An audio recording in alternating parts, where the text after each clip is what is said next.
Those who oppose thee shall know the wrath of heaven. Field and forest shall burn, the seas shall rise and devour them. The wind shall tear their nations from the face of the earth. Lightning shall rain down from the sky. They shall call out to their false gods and find only silence. The Chant of Light, the Book of Andraste, Chapter 7, Verse 9. Hello, and welcome to the third session of Victory, Vigilance, and Sacrifice. This is a tabletop role-playing game using the Dragon Age video game setting developed by BioWare and the officially licensed tabletop role-playing game published by Green Ronin. Thanks also are due to Incompetech, aka Kevin MacLeod, for creating the wonderful music you will also hear tonight. Incompetech can be found through the Roll20 app, which we will also be using. As a content note, the Dragon Age setting is not a nice place. Content warnings persist across this chronicle for war violence, sickness, undead, and terrible choices made in terrible circumstances. We employ the X card for player safety. And so, tonight, join us in telling a story of the Fourth Blight. First, Warden Recruits, tell us a little bit about who you are and where we can find you when you're not fighting Darkspawn. Hey everybody, I'm Ambrose. My pronouns are he or they. You can find me all over the internet as AM Changeling and on Etsy at Thornkind. Tonight, I shall be playing... Crap, my brain stopped. What is... Wow. Okay, yes, my character's name is Galen, and he is a Dalish elf. And he survived. If you know, you know. There is no Devin yet, which means it is my turn. Hi, I'm Kay of the She and They variety. The months of November to January are hell. Tonight, I will be playing our Tevinter mage who's been missing for a little bit, Leander Parvis, who is just as lost as I am in all of the schemes that are happening. There is no R in Pavis. Shh. I fixed it. Hello everybody, my name is Steve. You can find me on the internet at Voodoo Arcade. My pronouns are he, him, and tonight I will be playing Jurgen, the former Circle Mage who is now tranquil.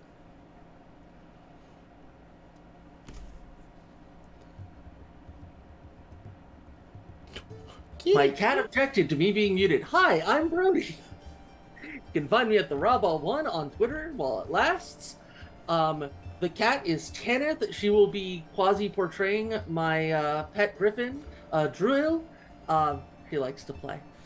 But I think we pass it to Devin. Hello all, I am Devin.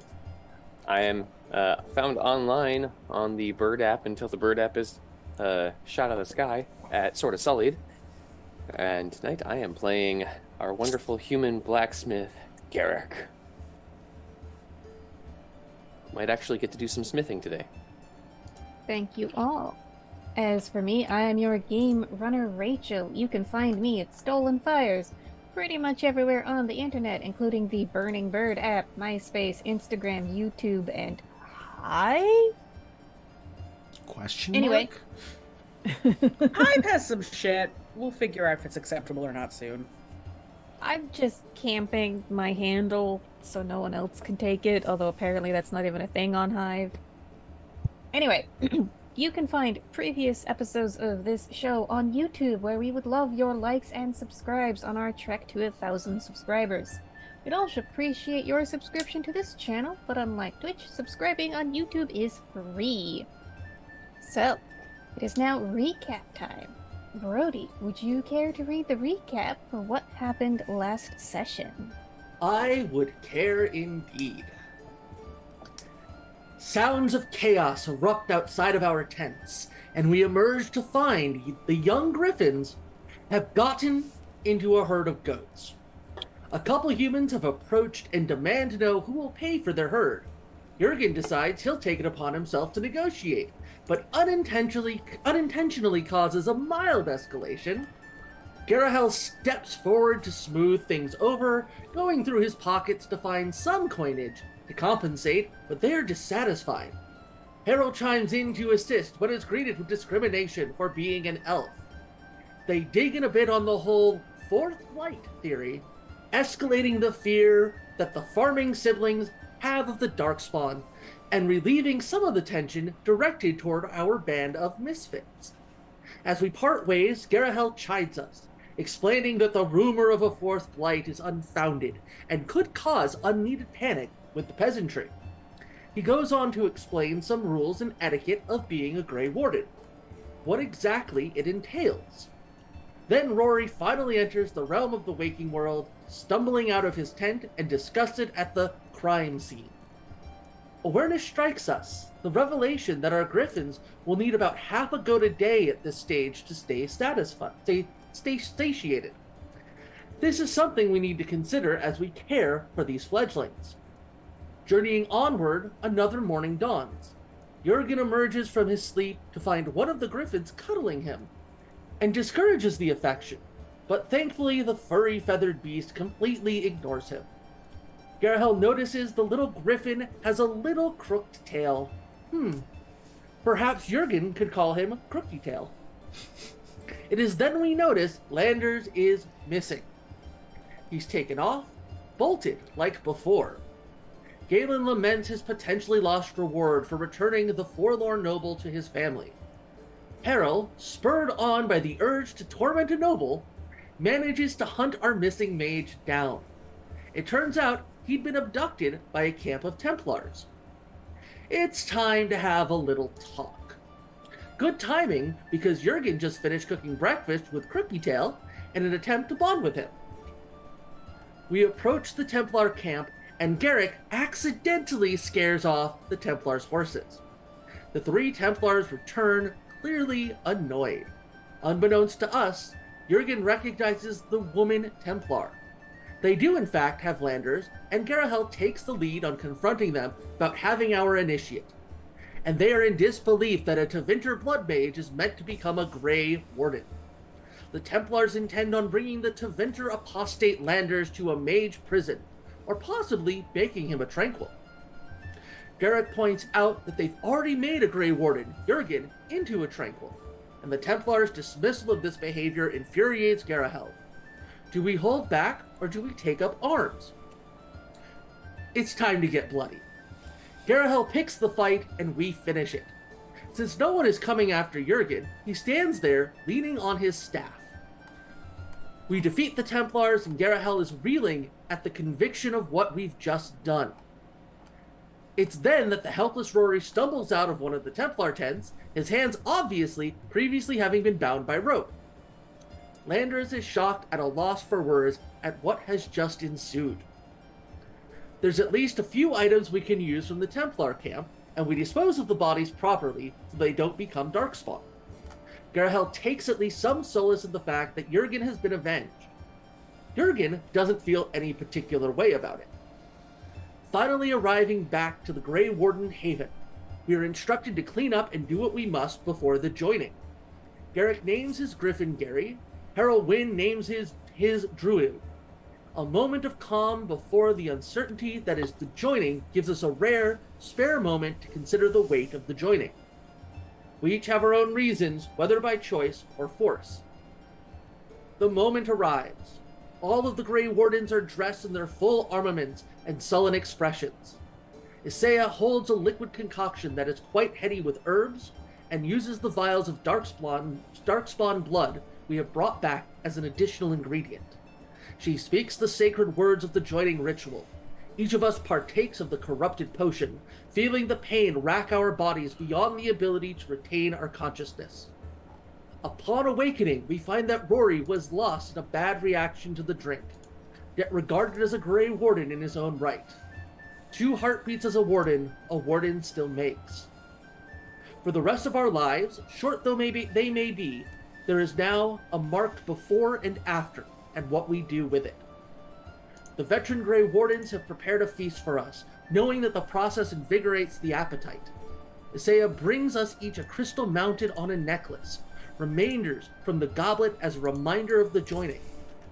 We are also brought a flask of conscription ale. We feast, drink, and celebrate long into the wee hours of the night. Returning to sleep, Garrick succumbs to odd dreams. He is in a cave the size of several cathedrals. Below him is a deep ravine, full of countless darkspawn.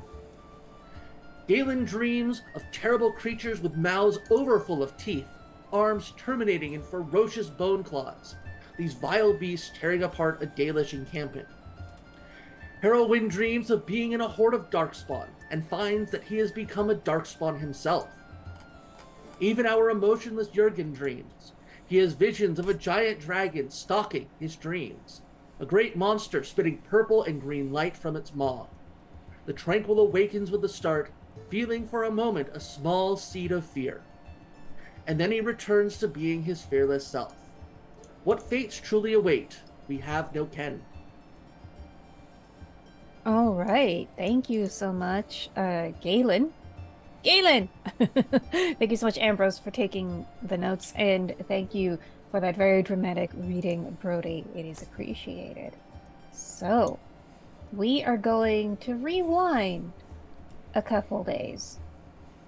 This is what leads up to Landers needing a little bit of rescue. So, on the way to the western approach, Rory seeks out Landers. He recognizes a kindred spirit when he sees one.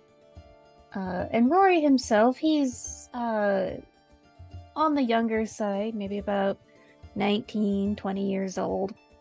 He's got hair he ties back in a little ponytail. Bearing of someone who was, if not raised, actually noble, was raised in a noble household. So, he rides up to Landers and asks, "So, what's your story?" My story? Oh, well, it's a tale as old as time. Young, handsome, talented noble is looking to make his mark on the world, and so he journeys to parts unknown, far from all the obligations and tawdry encounters that must occur inside a court to see what true adventure awaits him. Or, I just got really piss bored at home and left. Well, you've got the handsome part, right? Always. Although you're not a sight for sore eyes either. He just sort of grins. Yeah, that's part of the problem, isn't it? Got two older brothers who, if you listen to my dad, are smarter than me, stronger than me, better at swordplay than me. And Andraste forbid that I interfere with their inheritance, so it was either the Wardens or the Templars, and I guess I find glory in battle a little more appealing than babysitting mages, no offense. I'm pretty sure the Templars are just bad from everything I've heard. I'm not from here. And he looks over to where is riding his horse with no emotions. Yeah, no, they seem to suck, so I'm not gonna blame you. But at the same time, this Grey Warden thing kind of just seems real, justice-y, better than thou kind of vibes. Not really looking responsibility was a thing I was trying to not engage in. And it feels like you're trying to put more onto me, which is, again, not really my vibe. It's not really the responsibility, it's the pointlessness of it all. Uh-huh. I mean, there hasn't been a blight in 200 years, 300? Again, not what I studied. You would know. He's pretty yeah. much accurate in what he's saying. And I mean, Lander will shrug, I guess, but that does, there are still the Darkspawn around, I guess. even without a big There's light. no glory in it, though. There's no challenge. There isn't, exactly. There's no challenge, no glory, no adventure, no romanticism. Why would we want to be a part of that? We should go. We should just dip. Where would we go? Wherever our hearts took us. I hear that a man is what he makes himself when he's in the free marches. A man is only his next decision in the moment. The past is eh. And I think Lander is gonna start trying to like get his horse a bit off track. And we'll see Okay. what the other does. So, it's pretty easy to keep track of each other while you are on horseback, traveling to and from the Western Approach. Were you here when we fought the zombie griffin? No. Okay. So, as a recap, we're going to say that your character was around as you fight through the Western Approaches, and the Western Approach is very much red desert. So there's lots of tall rock formations, lots of red sand and scrub brush, and Garahel will comment that this was hard hit by the first blight, and only now, like what, 500, 600 years later, is anything really starting to grow here. And you have to fight off a horde of Darkspawn. And this is really the first time that you would have ever seen Darkspawn close up. And so they have a human shape. They've got 4 limbs, a torso, and a head. But that's about where the resemblance ends. Because they have just this terrible, sickly, gray-green skin that's flaked and scaly or sometimes decaying. They grow just shark teeth in their mouth, just all teeth, very sallow cheeks. So these are the most disgusting creatures that you've seen, and as you fight them, something really sinks in is that the Chantry teaches that the Maker turned his face away from humanity. And looking at the Darkspawn at what they look like, you know that this has to be true, because no merciful Maker would allow such creatures to exist. So the same thing about Cousin Mildred. Okay. So you end up claimed by a griffin chick, and chick sort of is a little misnomer because it's about the size of a very large golden retriever right now. Lander wants nothing to do with it. Okay. Lander is not fond of the griffin that came with Galen, and nor is he fond of this chick. Okay.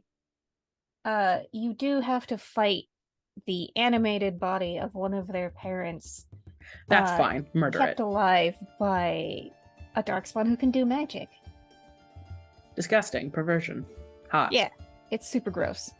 And you watch Rory fight, and he clearly has some training. He clearly knows, which end of the sword goes into the enemy. Giggity. And so it is that night that he sneaks into your tent and says, "Look, it's now or never. We gotta go." Yeah, let's go. I already have Okay. my bag packed. And there's a bag just with all of his things. Probably a couple things he may have taken off of other people as well in that bag. And it's Okay. like, yeah, I've been waiting for you. 5 minutes late. All right. So, give me. Let's see. This would be a dexterity stealth roll, please.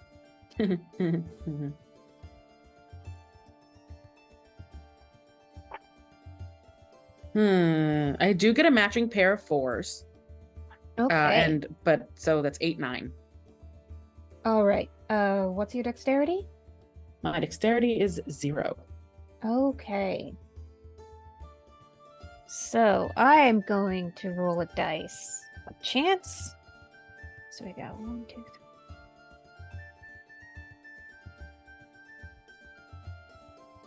Yes, Steve? Oh. Okay. So, Galen, you wake out of a somewhat restless sleep by the sounds of whispering and muttering just outside your tent. Galen's the worst. Yeah, fuck that guy. He's gonna try and listen, but Okay. I feel like he might be taking for granted the fact that the official Grey Warden would be keeping an eye on things and maybe drift off back to sleep. Okay. But if you want me So, to roll for it, I will. because you've got a specialty in hearing, right? I do. Okay. So what you make out is Rory and Lander's voices.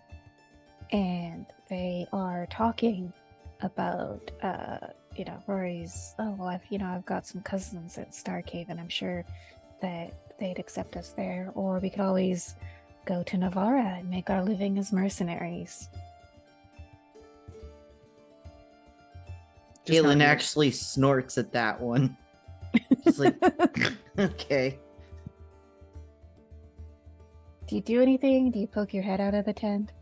Absolutely. Poke my head out of the tent. Okay. It's middle of the night, but Landers and Rory are packing stuff in saddlebags, untying the horses from their leads.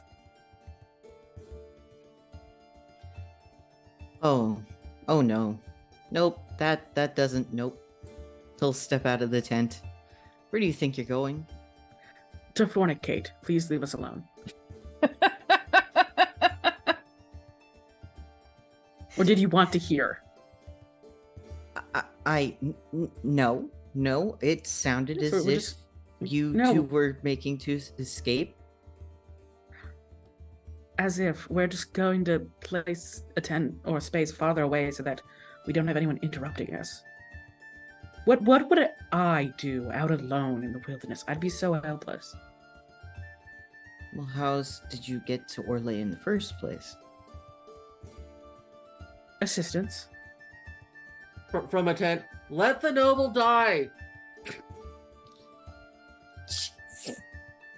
Yeah, Galen, let the noble die, and I just get up on the horse.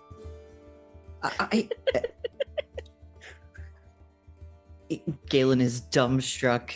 He just stands there, like, unsure what he should do at this moment. All right, so what happens is Landers and Rory will start riding off. And you see someone creep after them. It's Isaiah, who turns to look at you and just...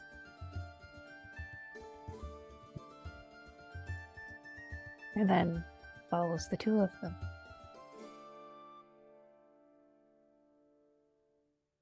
Galen will shrug, turn around, go back in his tent, go to sleep. Okay, so Landers, you and Rory make some good time out of the western approach, and you start heading east towards Orlais. You've heard of Orlais. In fact, you've been to Valroyo. Very nice, very sort of Baroque French aesthetic. Good place to start. Yeah, but it's gonna take a couple days of travel to get there. And you are interrupted on the Rude. road by 3 armored knights. And let's see if there's any sort of chat. you have any sort of lore about Orlais or nobility, or just anything like that would pertain to the way people live outside Tevinter? I mean, I have some mild historical lore, but I don't know if that historical lore would be specifically Tevinter based, or if it would hit like everywhere. Go ahead and roll me that, please. Okay.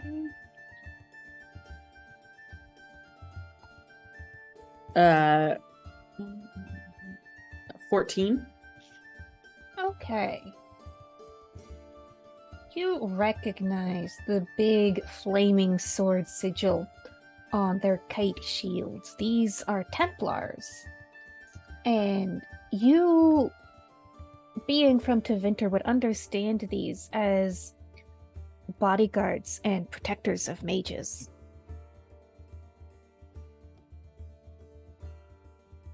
In a good way or a bad way? They definitely serve the noble families as almost like men at arms who don't belong to the household, but they're assigned from a different institution.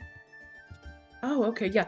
And I'm just gonna smile upon seeing them because, oh, thank God, this is going to make traveling so much easier. I'm gonna say, oh, this is wonderful. You're mage assistants, aren't you? That's what you do, right? I'm not from here. One of them looks like the leader, big burly guy with like really elaborate mustaches. He says, yes, we are the Templars. Who are you? Ah, yes. Lander Havis. New in town, just doing some traveling with my friend, but we could definitely use a proper escort into town. Is that a mage's staff I see strapped to your back? Oh, yes, that's my staff, yes. And where are you from? Tevinter. And you see, like, something happen between them. As they, like, sort of exchange glances. Ah. You, yes, we will absolutely escort you to the Circle at Mont Simard. No. We're looking... What was the name of the place we're going to, Rory?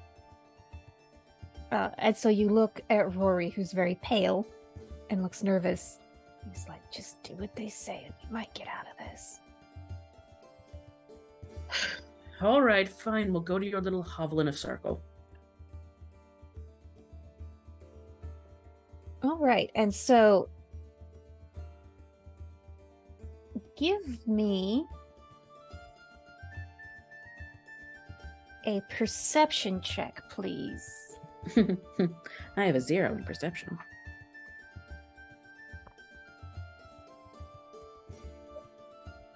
$11. All right. Well, that beats what they got, which was a 9. So, you notice. So, what you see is one of the Templars seems to do something. And you can't quite tell what. Just as another one seems to be sneaking up on you to try and sucker punch you. Listen, hey, whoa. I am not an idiot. Turn back around. I don't know. You know what? I thought this was going to be an amicable situation from what I'd heard of your kin. You were helpful to mages, but honestly, right now, not having it. Wait, let's go. And I'm going to try and, like, turn my horse away from them. Okay.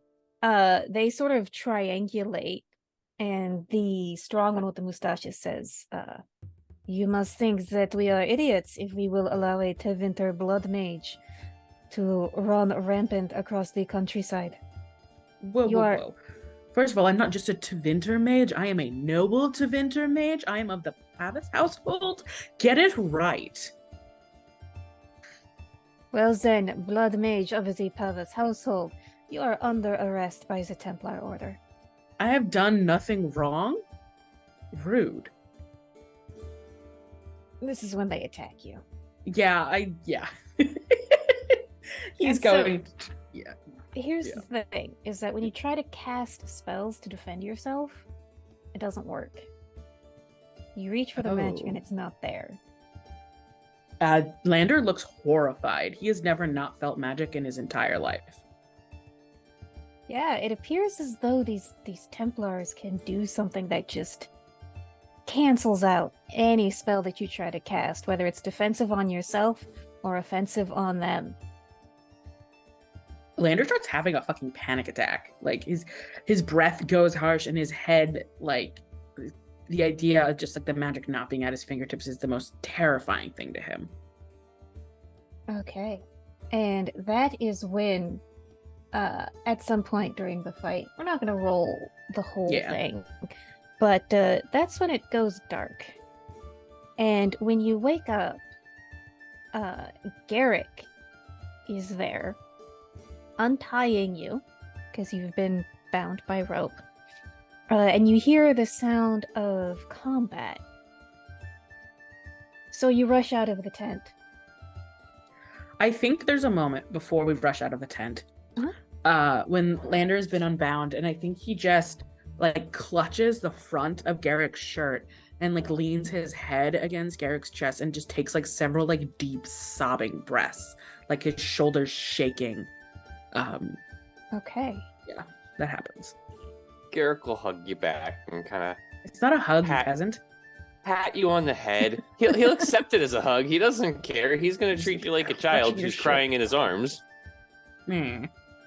Specifically, like a child. Pick you up too. Mm-hmm. Okay, so you are brought to safety, and you can still tell that this null magic field is occurring, because every time you try to reach for your magic, you try and cast a spell and it just fizzles. So you're not tranquil, because you have that moment of panic, like, oh my god, I can't do magic. Am I tranquil? Yeah. Oh wait, thank the maker. A tranquil wouldn't panic. Mm-hmm. And so coming out of the tent, you see these other people putting paid to the Templars. And so it's 2 men and a woman, and when the woman dies, shut up, we went over this last week. When the woman dies, the effect ends, and all of a sudden you can reach for your magic again. Yeah, Lander just coats himself in useless spells that aren't necessary right now, but it just feels good.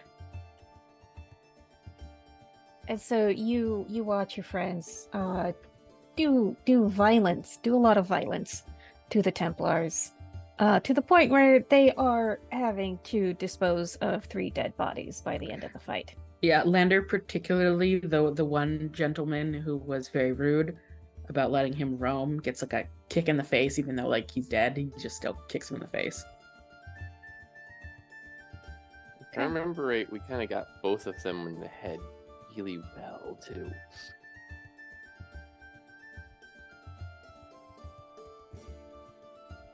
And so Galen Garahel turns to Landers and says, if you don't want to be a Grey Warden, I won't try and conscript you, but as a mage wandering the countryside, this is what you're going to have to deal with.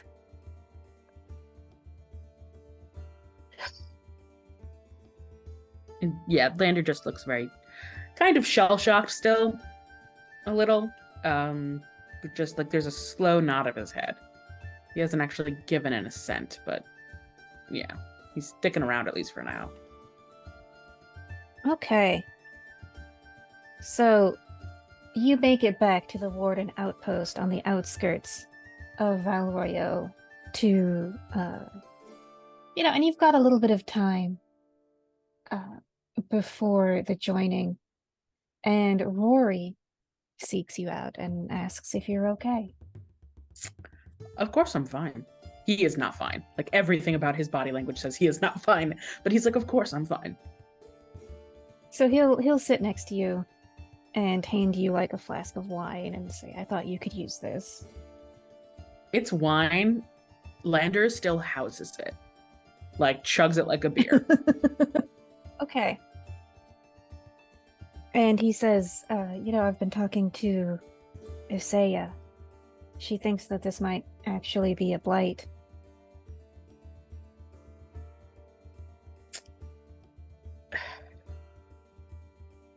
I guess that could be exciting. I was terrified when I saw them take you captive. I don't think I could join the Templars after this, not seeing how they treat people like you. Yeah, no, definitely cross that off your list.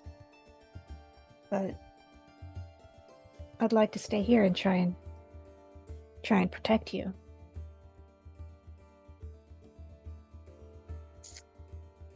That could be nice.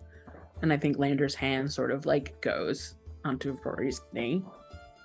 We could make a story. Valiant a valiant prince and his noble knight. I like that story. It's a good story. I hope it has a good ending. We're going to do great things together.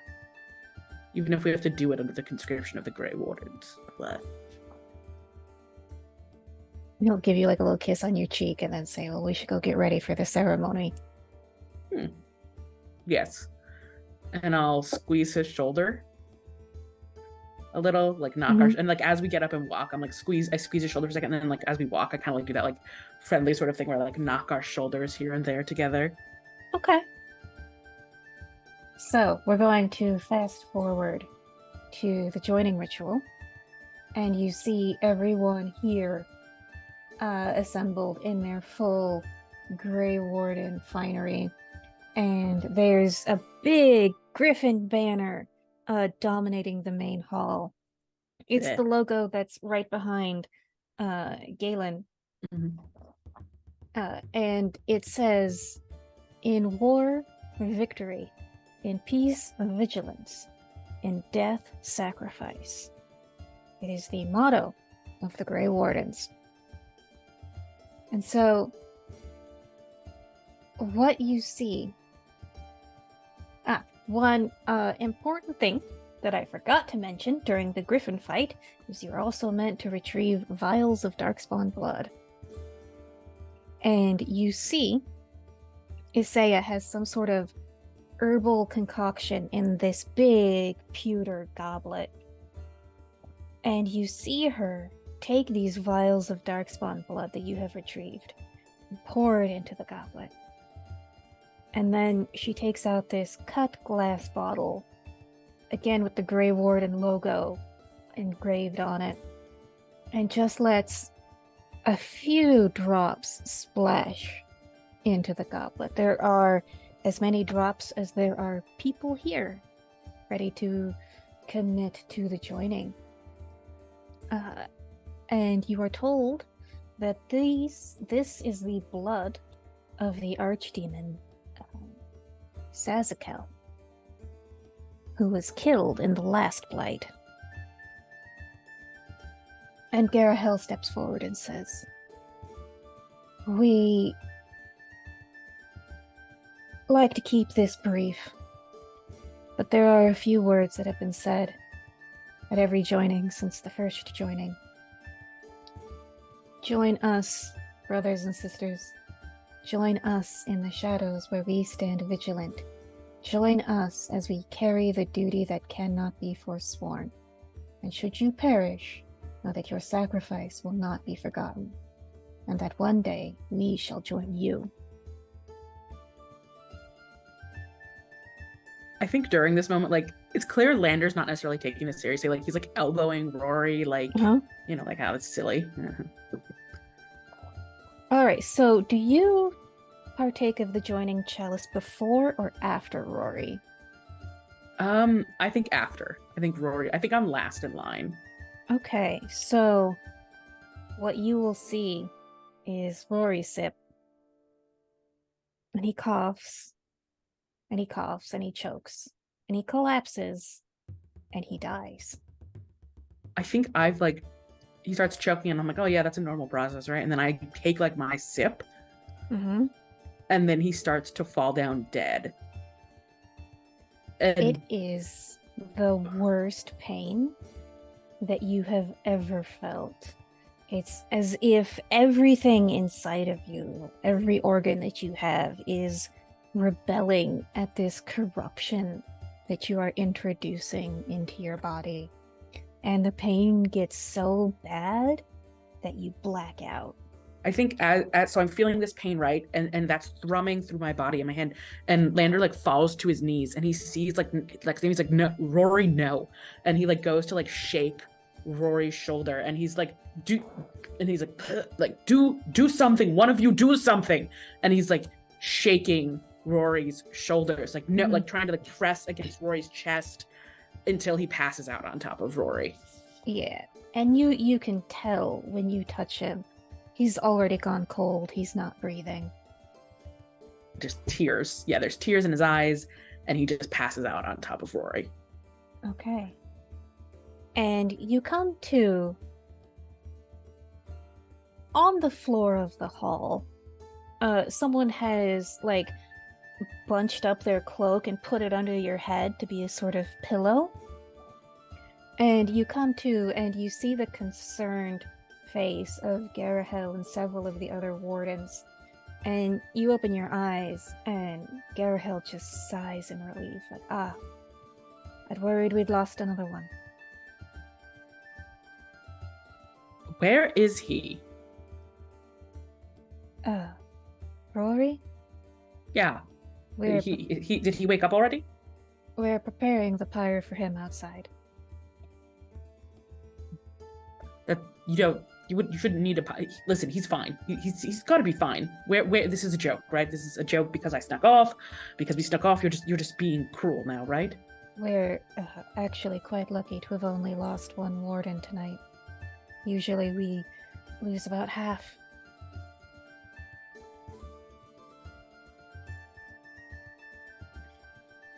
But he died a Grey Warden, and he will always be remembered as a brave member of our order.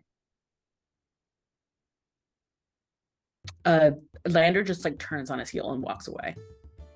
Okay. Does not know where he's going. Probably gets lost. Okay. Do you want to seek out any of your new warden recruits or stumble across them? If he stumbles across them, sure, like whoever, but he is not purposefully seeking anyone out. Like right now he is just he like goes to punch a wall but like hits it and it just hurts his hand. He does not have strength. He's not a strong person. So instead of like he breaks nothing, it just hurts his knuckles. Okay. In that case, I would like everyone else to give me perception rolls. Focuses regarding hearing will apply.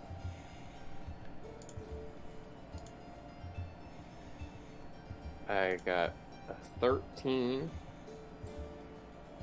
with dragon dice, if that matters. Doubles. Okay. 11 with 3 stunt points. Okay. 8 because apparently my dice are hating me this evening. But 5 stunt points. Okay. What about Jurgen? 7. Okay. So Harold and Garrick, you hear kind of this thud and this noise of frustration, anger, grief.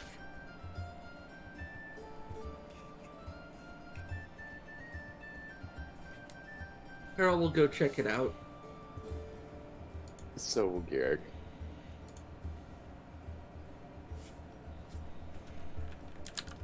Hey, where are you two going? I think Heard some noise.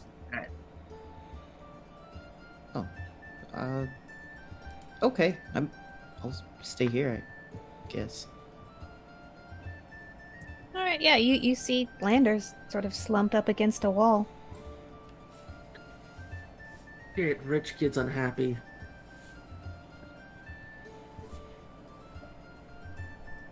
I just glare at Harold.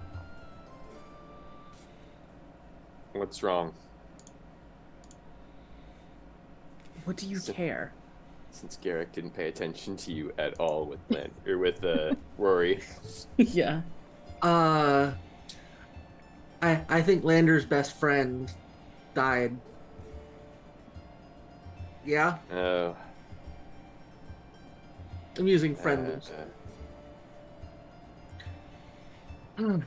Rory. Yeah.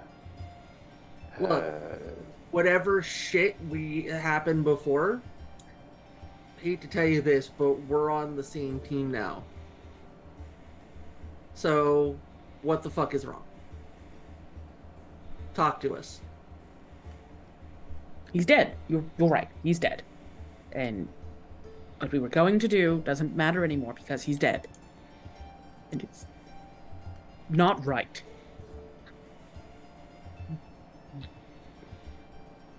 Harold has to keep down a snarky response. It is so obvious that he wants to just be like, finally fucking learned. But no. You're right. It's not fair. It sucks.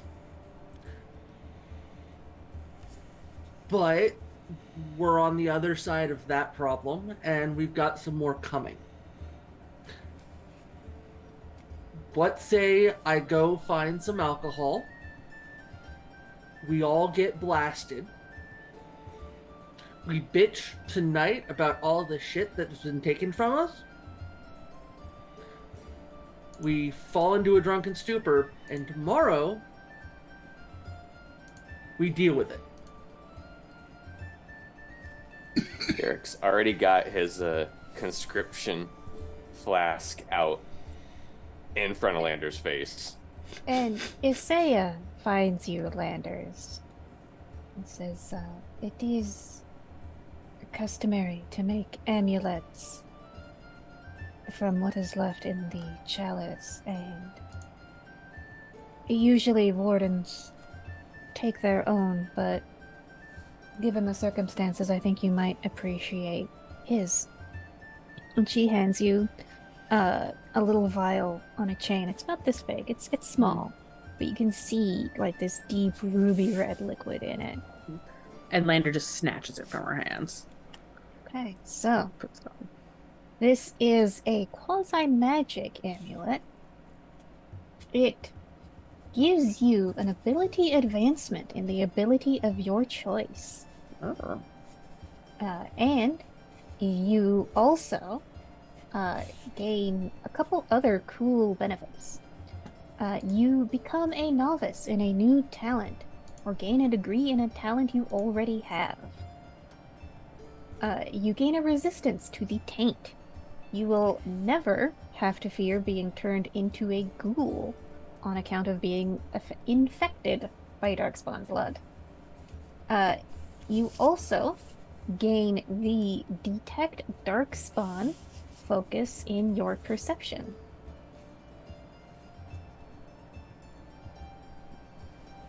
And you also gain a level. You are now level 2. Wow.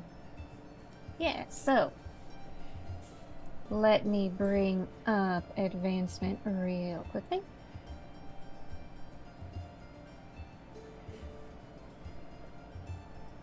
Are you holding a baseball bat, Steve? It's my staff. Did find my pin stick this time. Now I really want to imagine. Grimmy! The baby! The best cat. Hey. And do you see how cute that cat is? That's a cute cat. Didn't see how cute my cat was? Not as cute as that one. Sorry, Brody's cat. All cats are equally cute. And that's just a lie. Except seen for the Piper? ones that are cuter. Have you seen Piper, MJF's cat? That cat is adorable. Grimmy. Yes, there's Alright. there's the So- animal form of Good boys, all cats are good kings and queens. Oh god. It's unfair, Devin. He's in Florida. I'm gonna be in Florida. So also for landers, from level 2, you get another advancement. So it costs a single advancement point to raise any ability up to 5. Once you start trying to get it to 6, you're gonna need to spend 2 points. Okay. So you also gain 1d6 plus your constitution health points. Okay. You also get a new ability focus. So because this is an even numbered level, your focus must be in one of your primary abilities. Okay. You also gain the class powers for your class, which for a mage is you learn a new spell. Woo. Does it matter? Sorry, when you say it goes up to 5, I'm assuming that's by quantities of 1. Yes. Okay, because I was like, I can't take a 0 and turn that into a 5 with just 1 advancement. That would be crazy. No, but essentially you can bring it from 0 to 1, 1 to 2, Yeah. 4 to 5, Okay. all cost 1 point. Once you want to bring it from 5 to 6, that costs 2 points. I mean, could we spend 1 point and get 5 points in an ability? No. It's so good. At what point do we spend 5 points to gain 1 point in an ability? Technically you don't, because it only goes up to 12 when it costs 3 points. Okay, so when I have The answer 20 points, is beyond the that's what I'm scope of hearing. this universe. Okay. Andraste doesn't even have a 14. Heresy. Yeah. Yeah, yep. Happy to be heretical. Happy to be.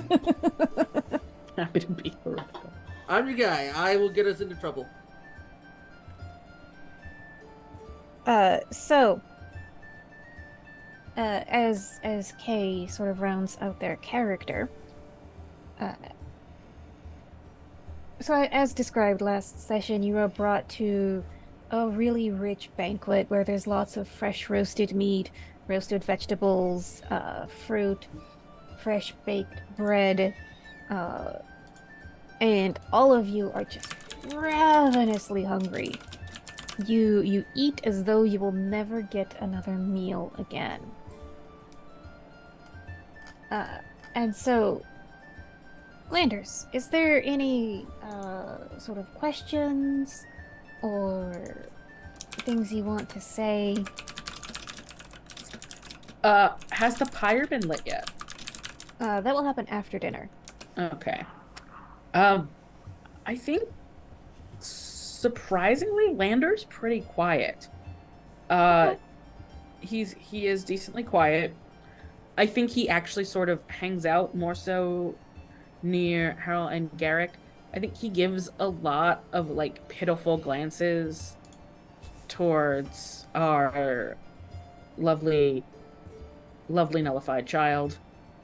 Yeah, you making the creepy face, Steve. And yeah, he's gonna and he pays Galen 0 attention, but he also drinks as much as he eats. Okay.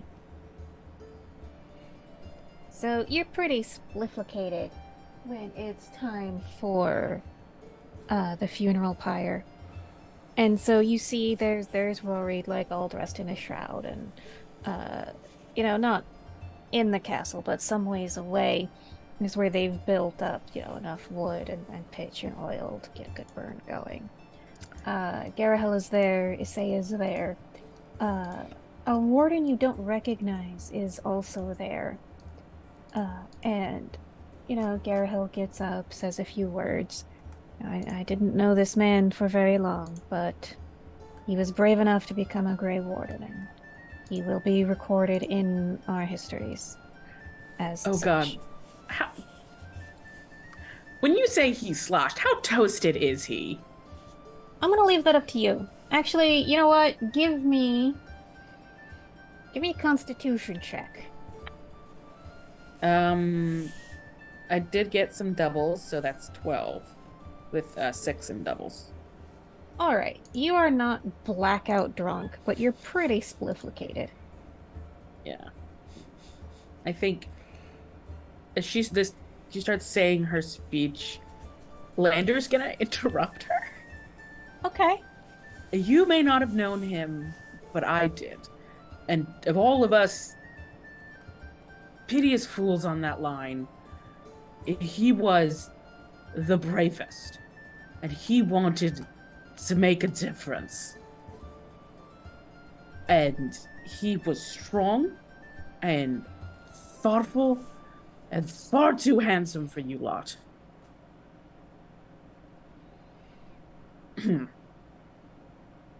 And Isaiah will say he was, like, sort of pat you on the shoulder. He was indeed all of those things. And how tall is this fire? Probably about 3 or 4 feet tall. Okay, so I think before they light it, Lander's just gonna stumble towards it and like brush part of Rory's hair away from his face and like kiss his forehead Okay. and just, it's going to be an amazing tale, even if you were just here for the first chapter. I'll make it an amazing tale for you. Okay. And I pull like a small blade out of my pocket and I cut off a tuft of hair and I tie it around the necklace with the stone from his cup. All right.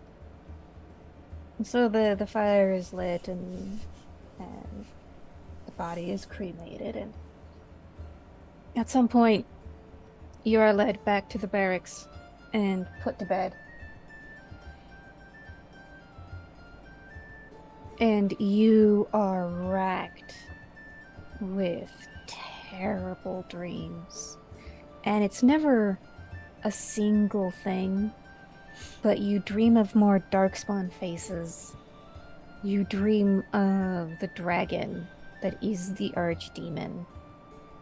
You dream of hordes of darkspawn. They're marching through a forest. And it's a beautiful, green, lively forest. But when they pass through, everything is now dead and gray and corrupted. And so now we have caught everybody up. So, at this point, does anyone have any questions? Cool. So, Yes, Steve has a question. Steve oh, has a yes. question. What is your question, Steve? Sorry if this is putting you on the spot. Did we come up with how you want to handle playing Tranquil in this game in regard to not getting a spell every level? Yes. So, the idea that I had was, because you're sort of interested in, like, being the healer and the potions person. Yeah. So, instead of a spell, you get, like, a potion that, like, you will always have at least one of. Okay. And you're not gonna have to go through the hassle of, like, getting ingredients and making rolls to brew it. You just have it. Awesome. Yeah. That sounds great. Yeah, so go through the potions or the poisons, up to you, and pick which one you'd like. Oh my. Okay, thank you.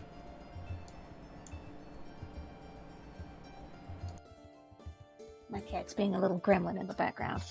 Lucifer. Yes. My mom's busy right now. He is here to destroy the world.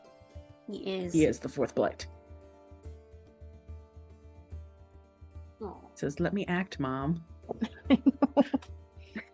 Yeah, well, you don't want to be on my lap, so you can't be on camera.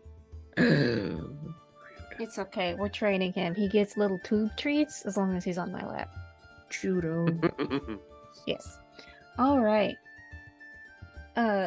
So You're all introduced to the warden, who was the person you didn't recognize at Rory's funeral. He is. Oh. His name is Hubble, and he is a warden commander. He is from Ferelden, and he brings news from Antiva. The Horde, or signs of the Horde, have been spotted there.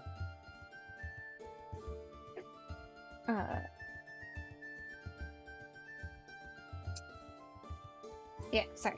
Lost my place in my notes. So, and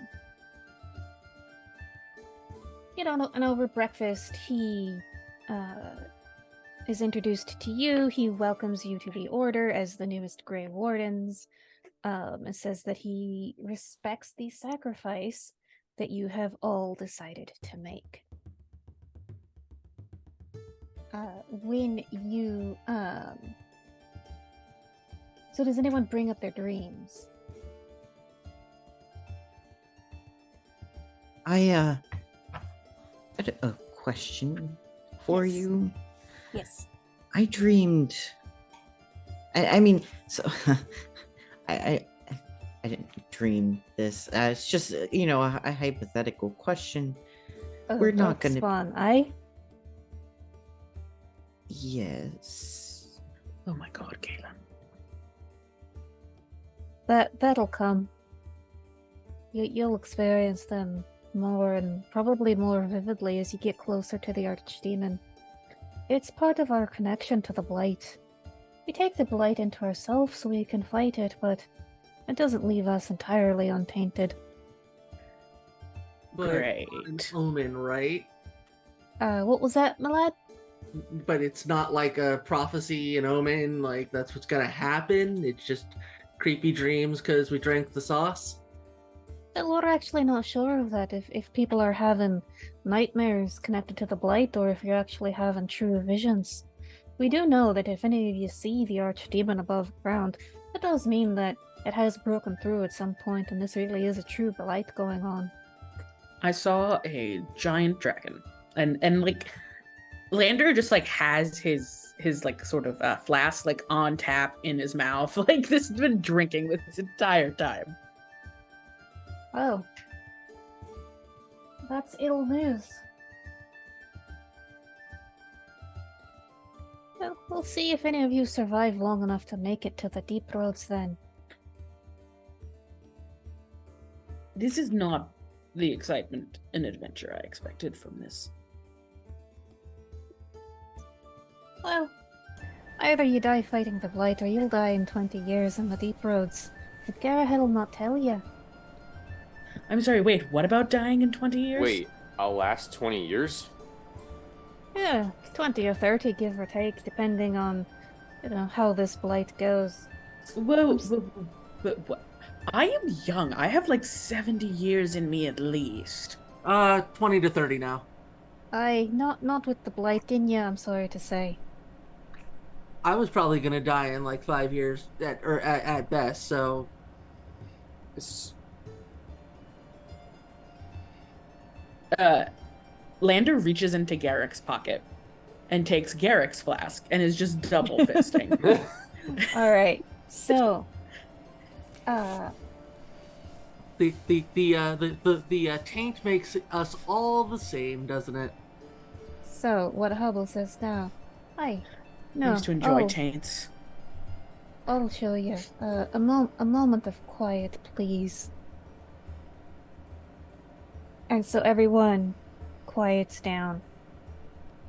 And I would like the new warden recruits, Jurgen can do that too. Perception rolls, please. And hearing focuses will apply. No focus, but a 14. Okay.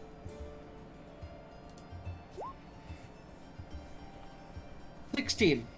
Okay. 12 with a double fives. Okay. 13. All right. Excellent. So you all got better than 12. No. And so I'm sorry? No, he does not. Oh, okay. Well, you've already heard this before, Jurgen. Perfect. And so, as the room gets quiet and you focus, you hear. So Hubble says, "Ah, now do you hear that?" And you all hear this hum in the back of your head. Says that's the song of the archdemon. As you get older, it'll get louder in your head. At some point, it'll be all you can hear and all you can think about. And the blight within you will start to reflect on the outside. I'm pretty sure I don't need to describe what a blight-infected human looks like. Black veins and bruises and all. It's at this point that, well, we call it the calling. And, before it gets too bad, it's our custom to go to one of the dwarven taigs. They let us into the deep roads, the places where the darkspawn truly run rampant. And we've got one last battle in us.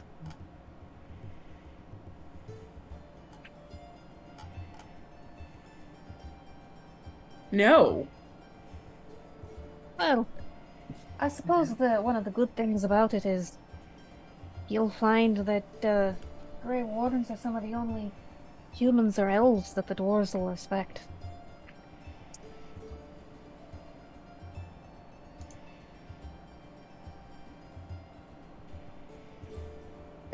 Yeah, he's just drinking. He's just drinking. Apologies for not telling you beforehand, but I'm sure you'd see how it'd hurt recruitment efforts if it were widely known. Well, and also, I think at least half of us didn't really have an option. So, honestly, it would have made a difference. Well, that's the right of conscription for you. You pepper one noble's house. That's nobles for you. Eh. He like says that around two like nozzles of flasks. At which point Garrick will finally realize that his flask is gone and take it back. No, get that back. And so We share in this community. So, on the flask, each one looks different. It is sort of tailored to however you would like it to be tailored, whether it's a dented steel flask or a cut glass bottle in a leather holster or just a ceramic jug. It's up to you to decide how your bottle looks and What color? Oh, sorry. what it tastes like when you drink it. So your conscription ale flask will somehow always be about 3/4 full of a pretty solid beverage. What color were Rory's eyes? Let's say they were really nice green, like a jade. Yeah, then you've given me the item. I think this Okay. this bottle is cut from jade. Okay.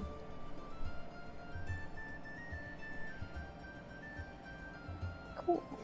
And so, Hubble is also very, very impressed at your griffins and spends a couple hours in the griffin stables. And for those of you who are interested, will run you through a couple drills so you get used to flying on griffin back.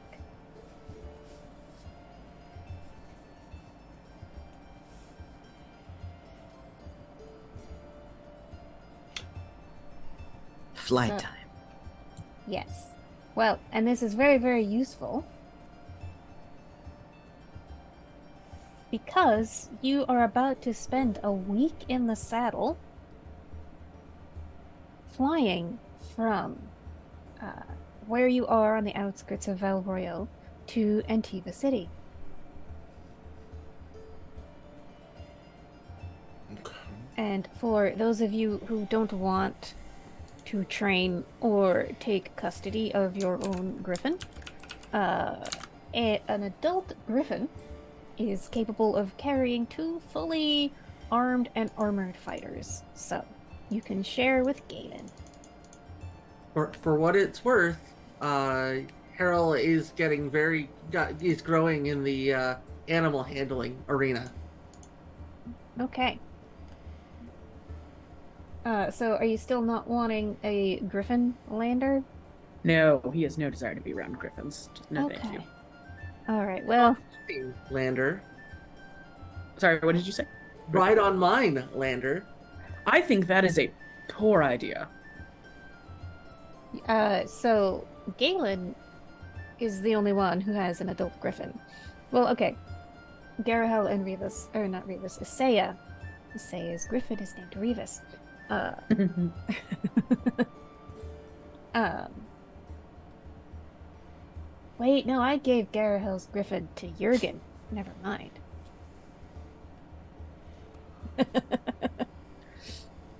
So who has a 2-person sized griffin? Galen. Just okay, so it's Galen. Yeah, I very grumpily Lander gets like. But does he? No, he wouldn't. He would sit himself in front of Galen. He would not go on back. He would sit himself. He would put himself on the front. So you do that, and the Griffin sort of like turns, looks at you over its shoulder, and the expression on his face is like, "What are you doing?" I don't like you either. Sort Like, of don't pause. look at me like that. Sort of paws the ground, like looks to Galen. I know what I'm training these griffins to do.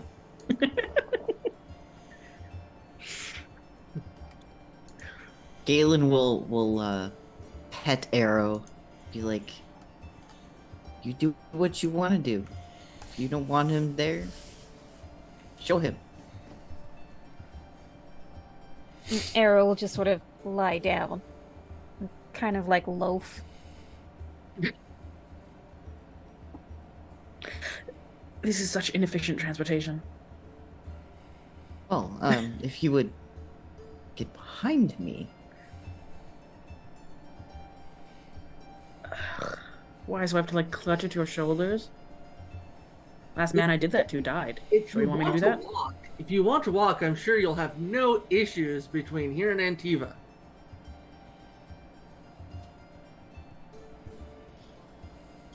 I mean, yeah. You can try and force him. He might bite you, though. Beasts. And Lander will get up and go around to sit on the behind, and like he puts his head on Galen's shoulder and whispers in his ear, and he says, "You know, the last man whose shoulders I put my arms astride died, so just Oh, don't worry. If it comes down between the two of us, I have plans. Excuse me." What? All right. So, you spent about a week traveling in this manner, and your griffins grow pretty quickly. But they're still not quite adult size.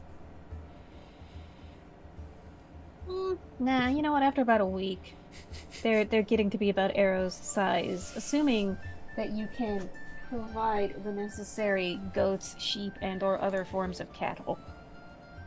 And it's actually not that difficult.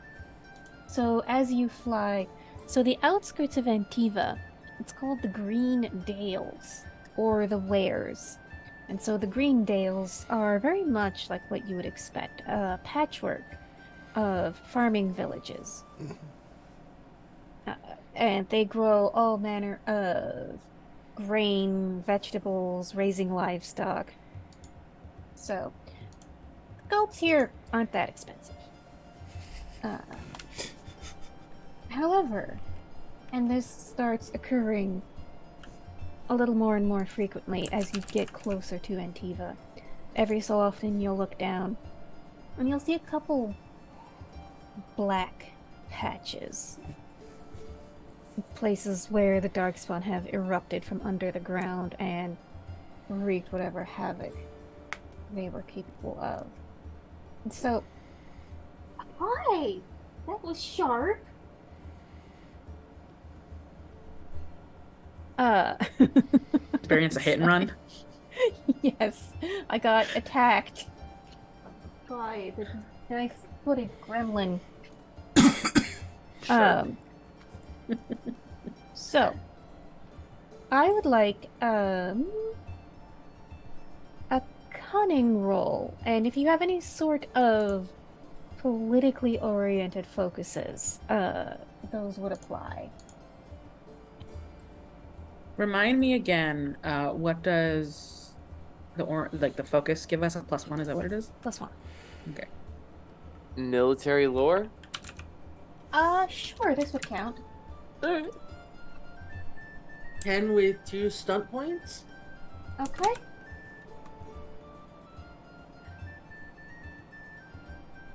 Us common folk don't know politics. All right. 16 with many stunt points. Okay. 11 with no stun points. Okay. Uh, So 10 Landers. with stun points. Human Okay. politics. So Landers, you know this very well on account of being a noble. So the current king of Antiva is named Eladio. And about 10 years ago, he married Giovanna. And this created a little bit of a scandal because she was a merchant's daughter. She's very wealthy, but super common. Mm-hmm. And so the fact that she was not of noble or royal blood, and that they were marrying for love, there was no political advantage, scandalized nobles and commoners alike. But Giovanna has spent quite a lot of her personal wealth supporting the arts. And so it's through her patronage and the example that she has set for the rest of the nobles that Antiva has become known a hub of arts and culture to rival Orlais. And you see signs of this as you approach Antiva. It's got these beautiful white stone walls surrounding the city on 3 sides. And the 4th side is a very busy harbor, as you see merchant ships and pleasure yachts and a small but effective navy just crowding into the harbor. There's a lot of commerce going on. And you land, and you are welcomed very warmly by the king and queen. You are introduced to, let me make sure I get his name right.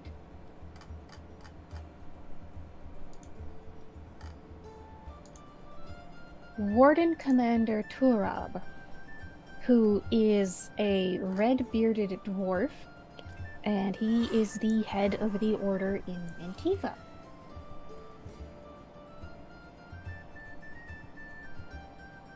Oh, thank God, Antiva's a wonderful place. This is definitely civilized along what you would expect. Harold, of course, all you see is, the servants running to and fro. But, these don't look underfed. They don't look abused. They're still, wearing rough clothes, and every so often you'll see one, like, missing a limb or an eye. But there's not really squalor here.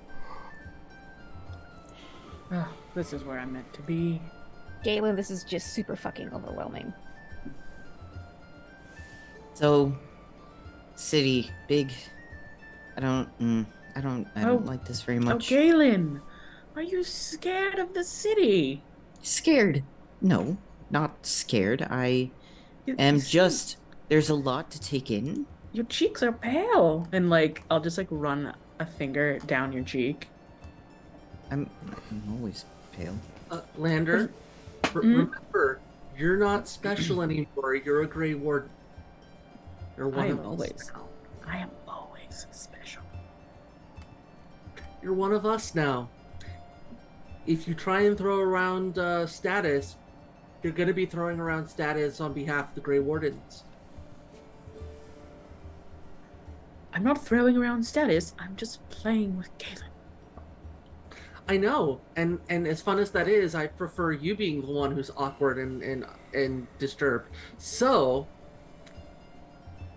Well, just that's for- just rude.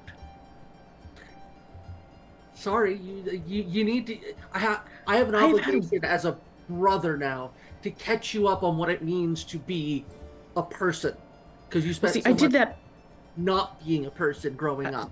No, so I did that for like a week where I had to ride atop this smelly beast and move from place to place. And now I'm in a place that is delightful and was what I was We're looking not for. interested in your sexual explorations into Vinter. No. I meant riding the griffin. Oh, Arrow then looks mildly offended. I would recommend you not offend or say mean things about griffins in our presence. Why you say mean, offensive things about me in my presence all the time? Right, but you're not as good as a griffin. He just He, lifts he this jade means- flask to his mouth. He right. means that you're not as lethal. So, That's cute that he thinks that. Garahel, all right, stop bickering. We've got a lot to get done with. It's time to go prepare for the banquet, and then I'm sure we will have many tasks to accomplish. And with that, we are going to take a very quick 10-minute break. So people can get water, get food, whatever you'd like to do. 10 minutes. We will see you all. Mock It aliens. is 4:33 California time right now. We will try to be back by 4:43. God, it's so early for you.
And we return. So, hello everybody. We are back from our break, and the Grey Wardens have just landed in Antiva City. And by land, I mean you land in the palace courtyard. And King Eladio is there to meet you. And he is tall, got some salt and pepper hair going on and a very well-groomed Van Dyke beard. And his wife, Queen Giovanna, she's only a couple years younger than he is. She's dressed in some very rich velvets and has her hair pinned up in a very elaborate style. And so they bid you welcome, and you watch an exchange between Hubble and the royal couple.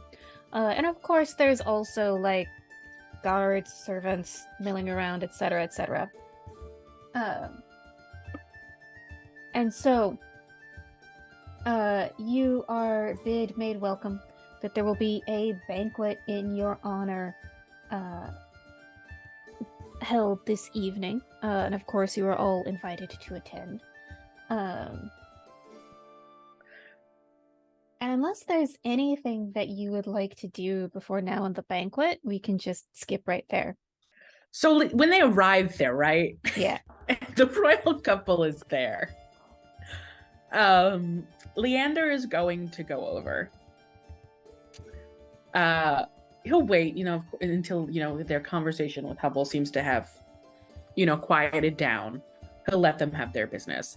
And then he's going to just come over and be like, listen, I just wanted to say, I love what you two have done with the place. The renovations you've made, the gardening thing, and the fact that you were moved by the spirit that I believe, instead of arrangements and your love for one another is what really binded you together. Like the fact that you came from humble origins, really, it means nothing against the story and all the good that you have done. I wish other cities would take heed. You are too kind, Warden, says Queen Giovanna. And then Eladio looks at her with love and pride and says, yes, my dear lady wife has an eye for art and finery that has been nothing but a boon to my fair city. And like when Eladio says she has an eye for finery, he just like pops a top button and just... Absolutely no one acknowledges that you have just done that. And he's just like, and also, Eladio, what you have done, bucking tradition in that fancy. I don't know how much you know, I'm actually from Papavis, but yes, what you both done has been fantastic, and it's an inspiration. Well, be welcome, Warden Pavis. At the first opportunity, when nobody cares where Harold is, Harold will slip into the servants' quarters and down to the kitchens. Okay. So the kitchens are very hot and very humid because they are preparing for a banquet tonight. Any livery or symbols of the Grey Wardens, Harold will kind of tuck into a little bag. Okay, so you just show up in like a tunic and trousers? Yes. Okay. And if I can, I will grab some local livery so I look like one of the servants. All right. So you go to the kitchens and there's lots of stuff baking in the ovens. There's lots of things cooking on the stove. And lots of like super busy work. And so it's about a quarter human to 3/4 elves. And so there is a human. Who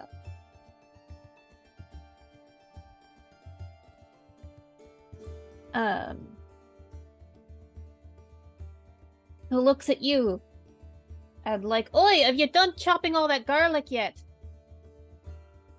I will doing his best impression of the local accent. It's theoretically Spanish, but my Spanish accent is horrible, so I'm not even going to try. Let's see. Not yet, boss. I'm right on it. And I grab a knife and garlic and start going to work.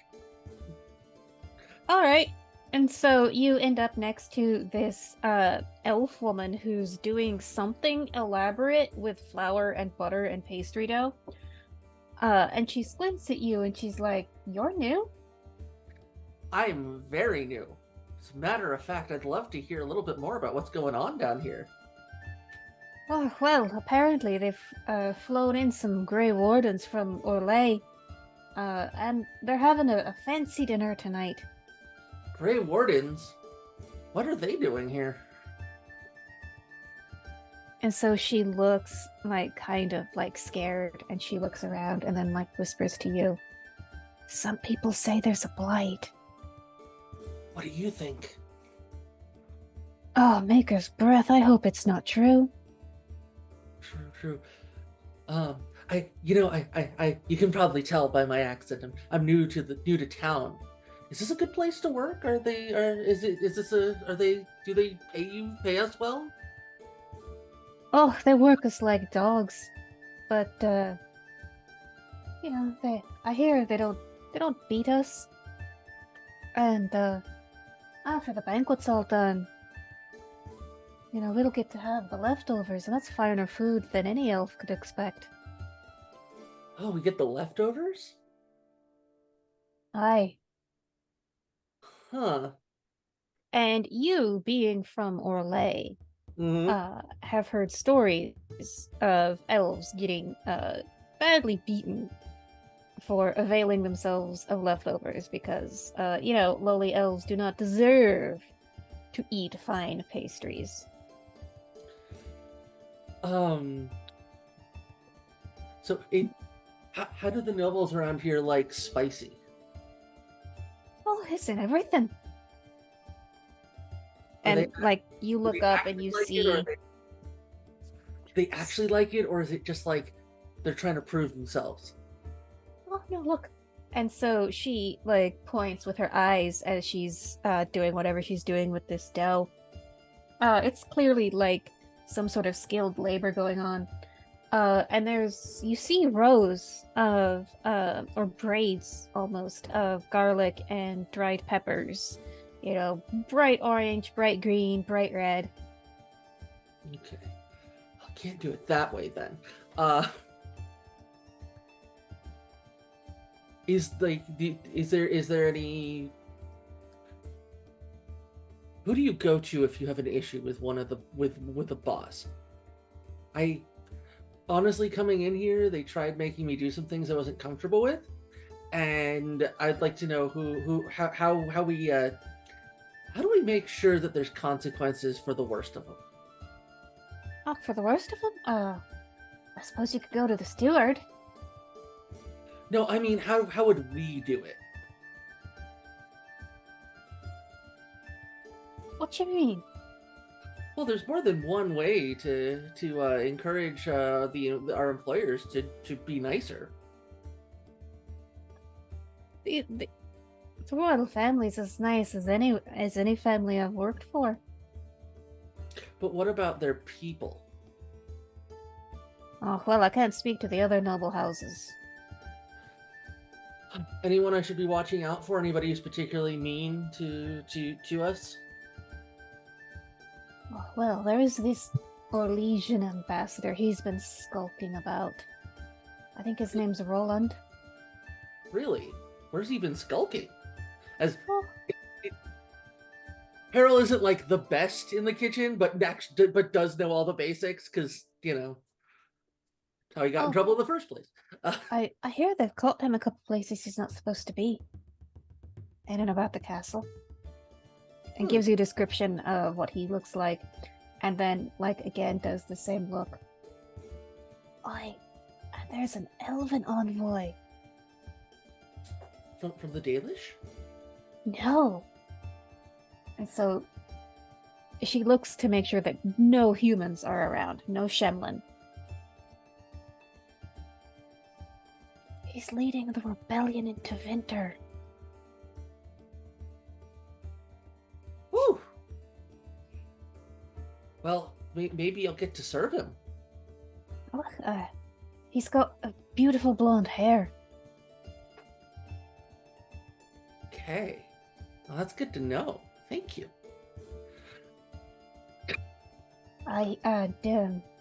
And face tattoos with the Dalish wear. He's got one of them, but it's faded. Well, I've got a big secret for you. Aye? Can I trust you? I'm a Grey Warden. And with that, she just bursts out laughing, punches you in the arm. I'm the Queen of Orlais. And that's when the head chef is like, "Oi, about that garlic!" Coming, boss, coming. And I say, "Nah, you're cuter than she is." And I walk over.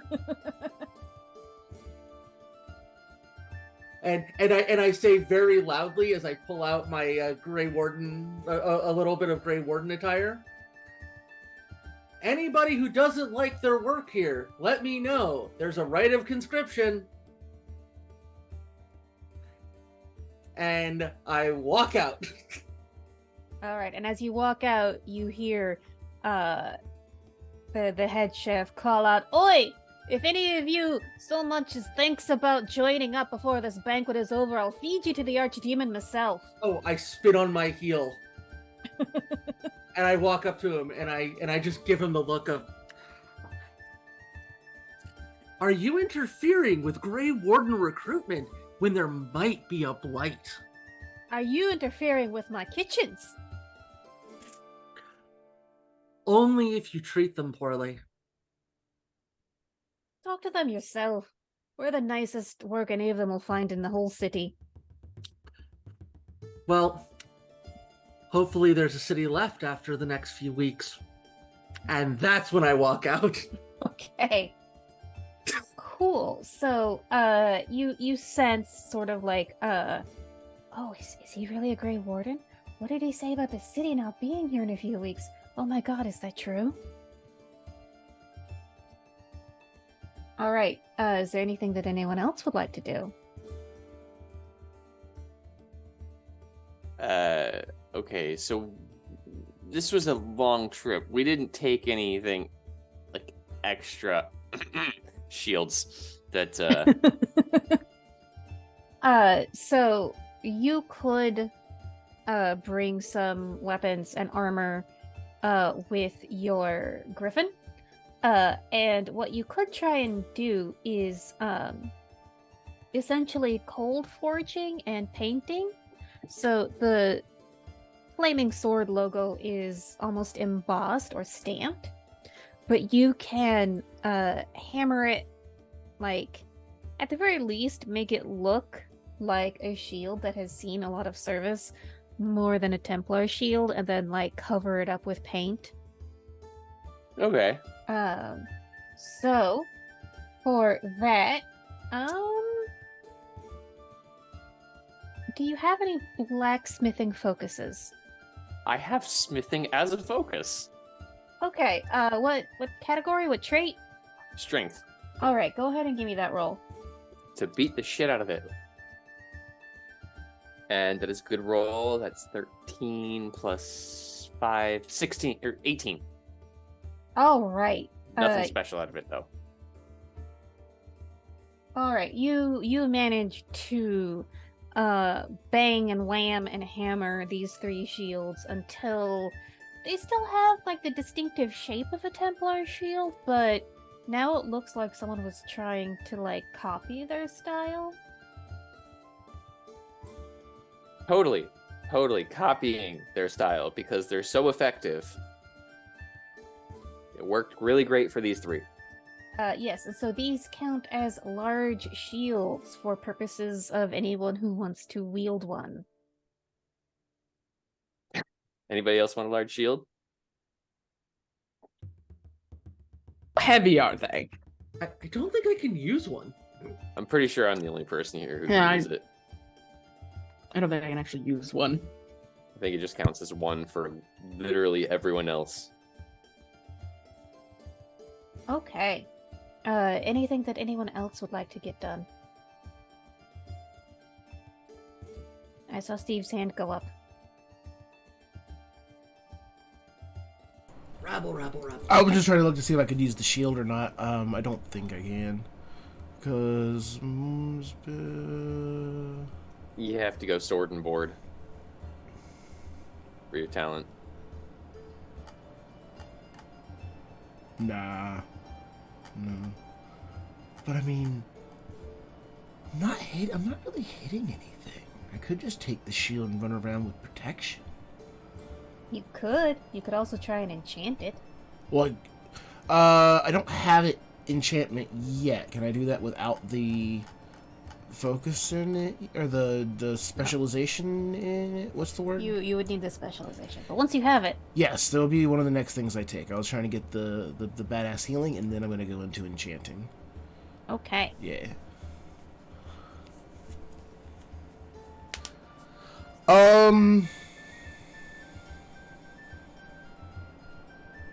Anything specific I want to do? Is there a library?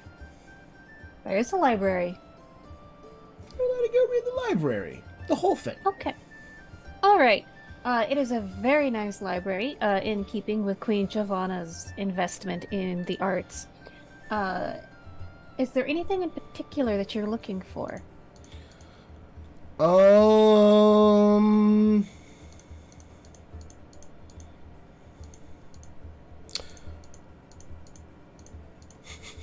This is...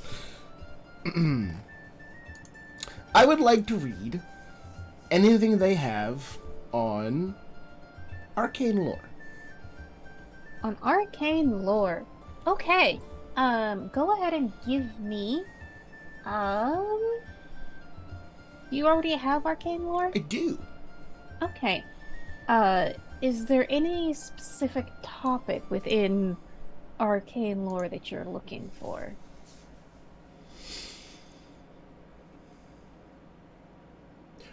Tranquil dreaming.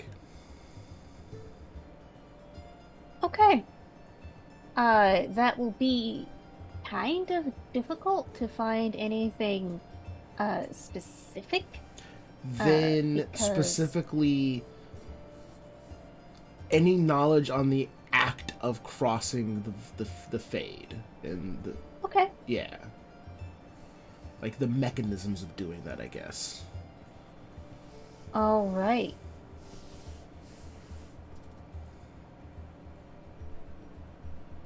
So this is going to be hard. So the target number is going to be 15. So go ahead and give me that roll. All right, and we said that a specialization gives you a +1 or +2. +2. I misremembered. You get a +2. Ha ha! The best. All right. Roll 3d6 +7.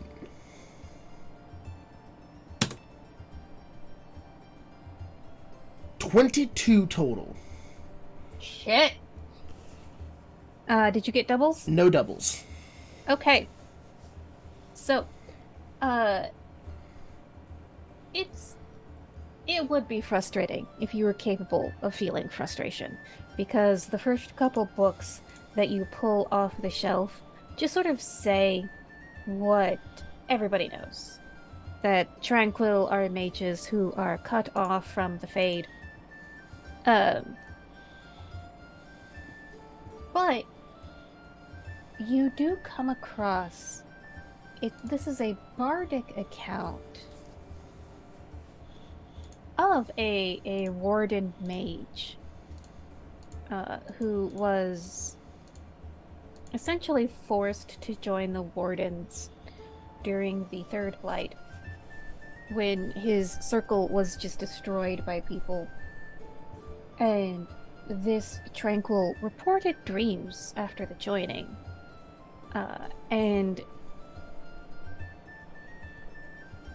essentially, because his dreams were so clearly not from the Fade,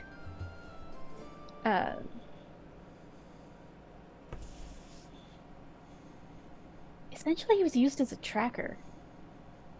Like, hey, Tranquil, what did you dream about last night? Oh, here it is all in detail. All right, well, here's where the Darkspawn are. Interesting. So, not all dreaming comes from the Fate? Or it seems as though the Darkspawn and Archdemon blood you drank, Hubble was telling you, oh yeah, this will give you a connection to the Archdemon, and so you've got all the wardens have nightmares, and the hum that you hear in the back of your head from the Archdemon that you know will get louder the longer you live. Perhaps this is just one more manifestation of the bond between Warden and Darkspawn. Awesome. Steve says. Jurgen just jots notes down. Okay.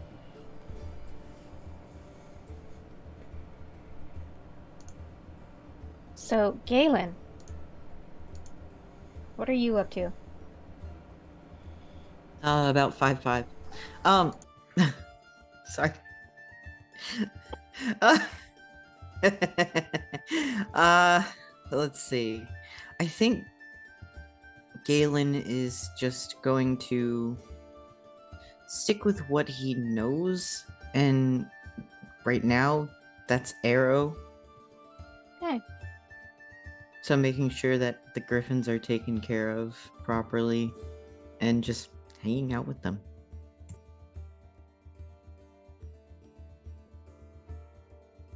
All right. So, as you hang out with Arrow, you notice a couple things. A couple stable hands come in, do their work, kind of like side-eye you, leave. And after about 20-30 minutes, there's an assortment of young servants who apparently have, and by young I mean, 19 to 24 age-wise. They've found tasks that they can do in and around the stables. It strikes you as kind of like make-work tasks, but they keep glancing at you and giggling.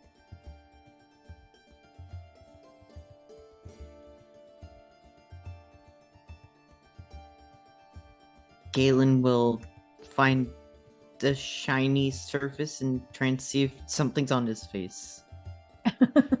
Just your Valasleen. Your face tattoos. Yeah, no, I was trying to figure out what he wanted to say to the pupils. Did I make a funny face? Am I doing something I'm not supposed to? Who are you asking? Whomever is laughing the loudest? Okay. So you find this sort of plump, rosy-cheeked servant. She's Shemlin, she's human. And sort of standing in a group with 3 other servants. And just watching you. And like, oh no, so sorry, but we didn't mean to offend. We've just never seen a Dalish before. Oh, really? Is it true that your tribe moves in ships powered by magic? Excuse me, Maker, is that true? So the Dalish use Aravels, which are lightly magical, but they don't fly. Well, we don't If they fly. Say yes. Now. We don't fly per se, but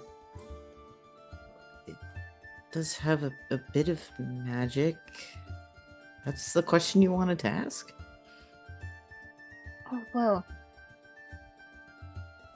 Why the tattoos? Oh, well, they're sacred. They're rite of passage. One of them looks at the other like, see, I told you.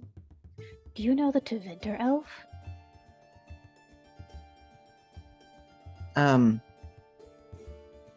There's just one. I'm pretty sure there was more than one elf in Tevinter. Oh no, he's here from Tevinter.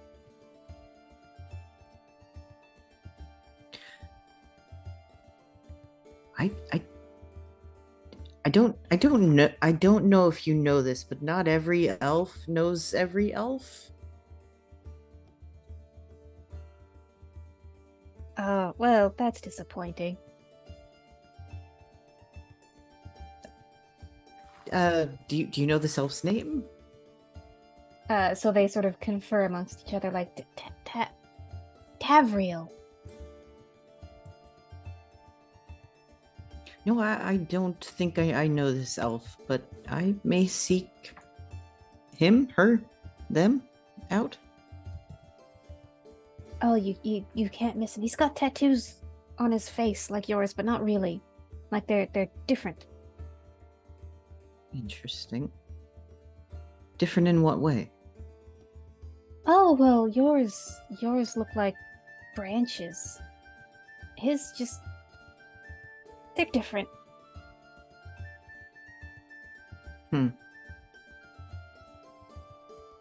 Okay. Well, do you know how I might find this Tavriel?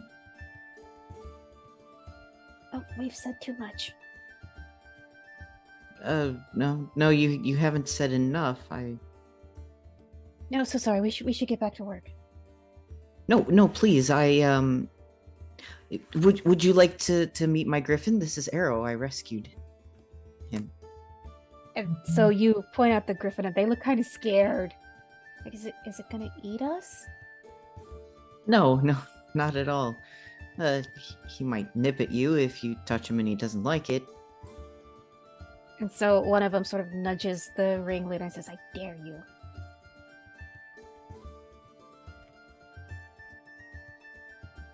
Are they gonna do it? Yeah, so she steps forward, very, very nervously. And the griffin sort of sniffs at her, and she sort of runs her hand along like the feathers on his head, and she's like, "Nice griffin. Good griffin." And Good Arrow. before anyone knows what's happening, the griffin, his beak darts out, bites at one of the little pouches she has hanging from her apron, and eats it. Oh He's no. like, "Oi, I was saving that meat pie for later." Oh, that's why he was behaving so well. I'm sorry. I will get you a replacement meat pie. Oh, Arrow bad. God gravy, don't care. All right. So with that, they sort of scamper away and resume their random servant duties. So, it is now time for the banquet.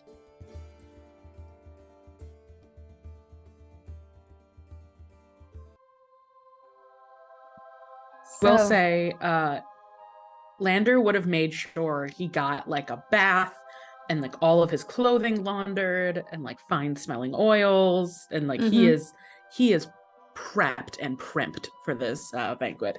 Oh, right. This is absolutely available to landers and anyone else who cares to avail themselves So- of such. Real quick, there's no S, it's just Lander.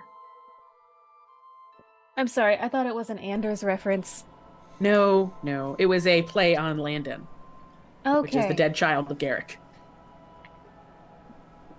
We'll call you what we want, wealthy one. I'll be calling you Landon occasionally. Don't worry. That's fucked up. Just depends. Just depends on how much of an adult you are versus not. All right. So, uh, it is time for the banquet. And again, as with the Grey Warden welcoming feast, there's a lot of new and interesting foods. A lot of these are foods that, like, you have never really encountered before because none of you are from Antiva.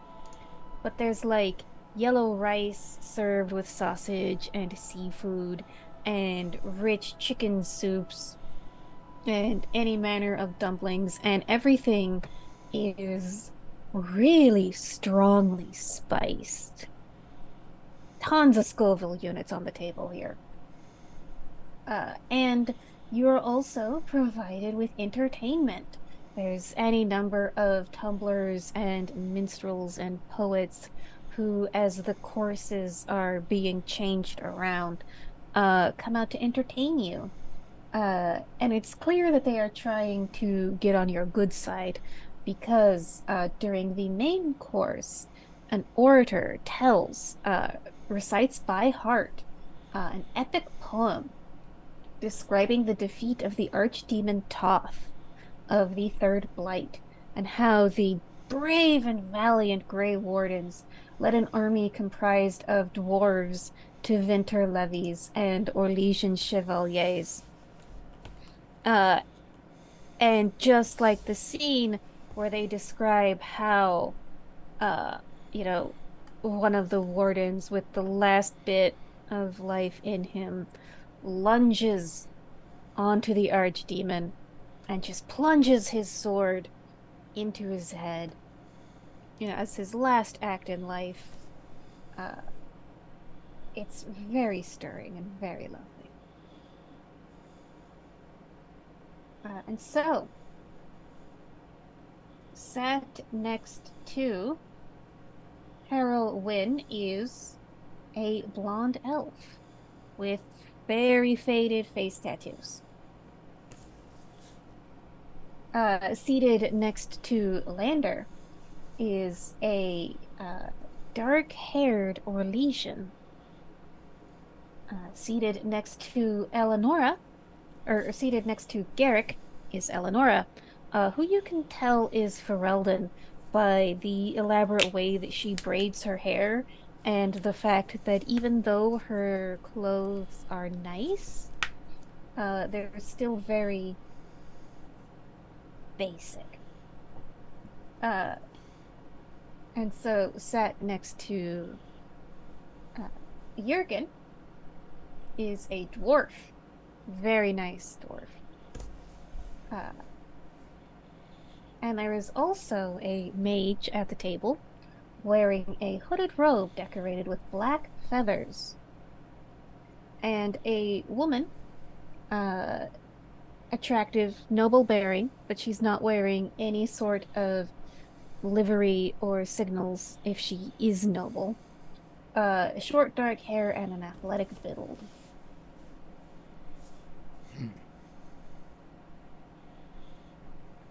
So they will all make their introductions. The mage with the feathered robe says his name is Kalian.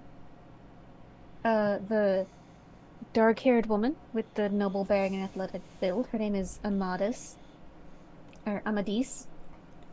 The dwarf is Delvan Orton. The Ferelden woman is named Elnora. The Orlesian ambassador is named Roland. And the elf is named Tavriel. Question, wonderful MC. Yes. Would I know Tavriel's name? Go ahead and give me what sort of political focuses do you have?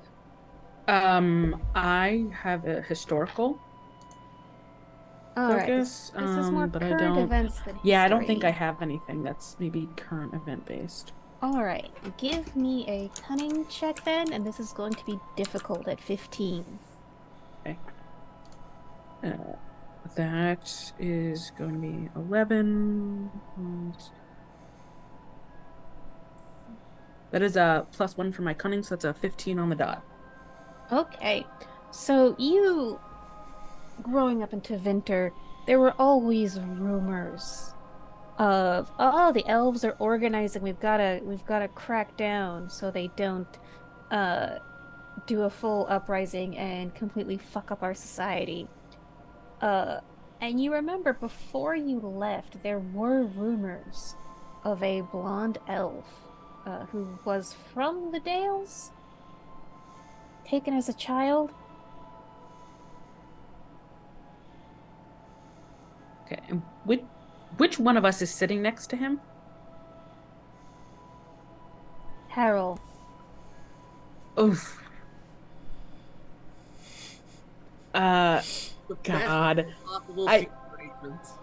Yeah, I wonder if I think I write like a little note and I pass it to her. It's like, what's it going to take to switch seats with you? You get a note back. You can't afford it.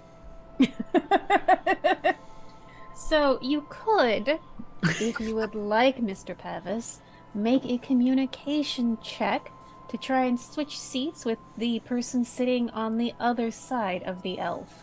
Hell yeah, hell yeah, hell yeah. I'm real good at that. And I have a Uh, specialty in being a leader. this will be so leadership won't necessarily apply because you're just trying to sweet talk someone.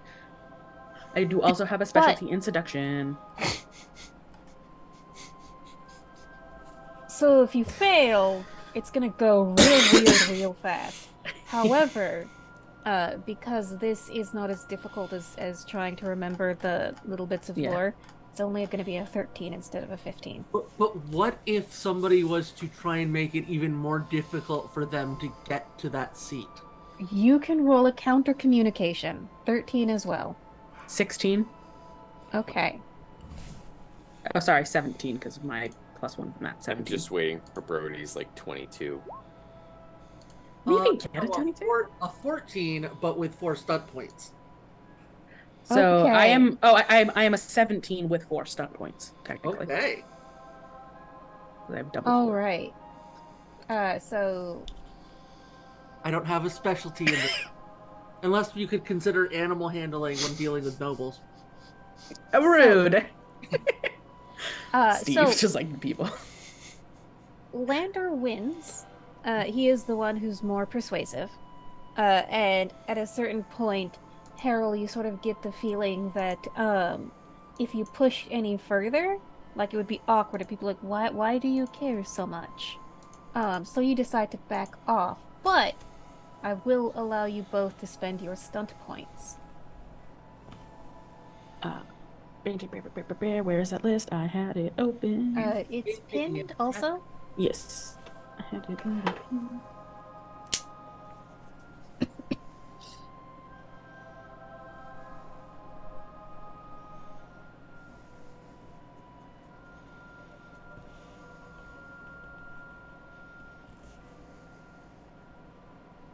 How do we feel about using stunt points on other PCs? If the PC consents.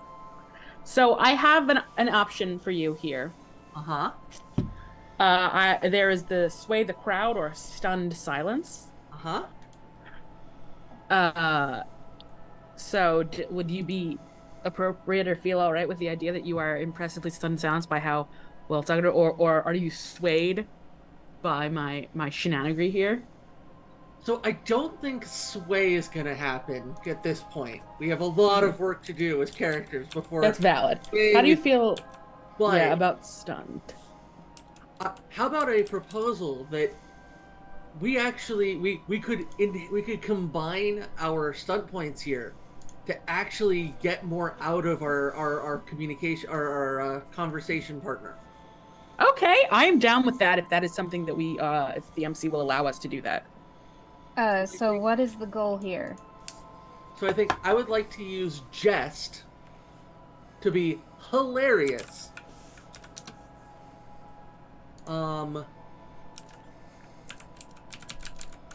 And then All right. And I'm and then posting the list of names, but deleting the spoilers. Thank you. Thank you. so how about this, Kay? Mm-hmm. I make a joke at your expense. You turn that around to get the seat and have the conversation. Hmm. Inadvertently, I actually help you get into the conversation that we're in together. I'm open to that, but how about What was the I would like to take Tower of Will personally, which is still within our points, but I think a Tower of Will is something that I would like to have as I have parlayed this jest into a positive situation. and I'll use my last point for that bon mot to get a good last word in. but you definitely get the meat of the I can't stop you from being here, Yeah. but I can kind of make it funny.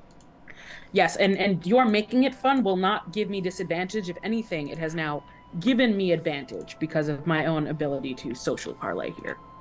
So You I will not be hurt by emotions. suddenly you're not an emotional wreck.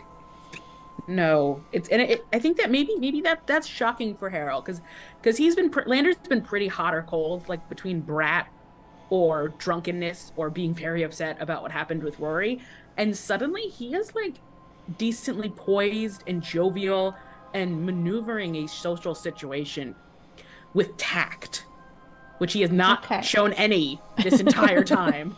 And on the Lander other is in Errol, their element. but on the Yep. other Errol is way better at this than Lander ever expected. Yes, there's like a mutual respect kind of forming there. Communication five. Like, huh, huh. Harold, give me a perception check real quick. This is going to be easy, so it's only going to be an 11. That would be a 16. All right. So you grew up in Valroyo, and you grew up amongst the shadier characters of Valroyo.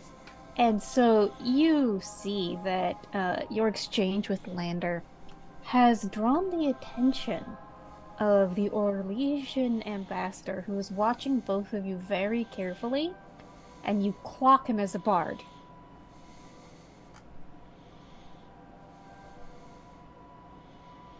And So, I'm aware of what that means for Allegiant. yes, because you grew up in Orlais, so you know what the bards are capable of.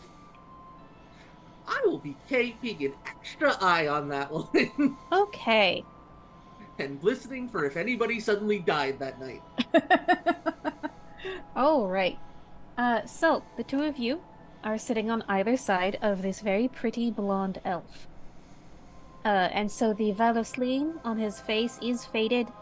You know, the way the tattoos do fade if you don't refresh them periodically. His look like stylized bows and arrows.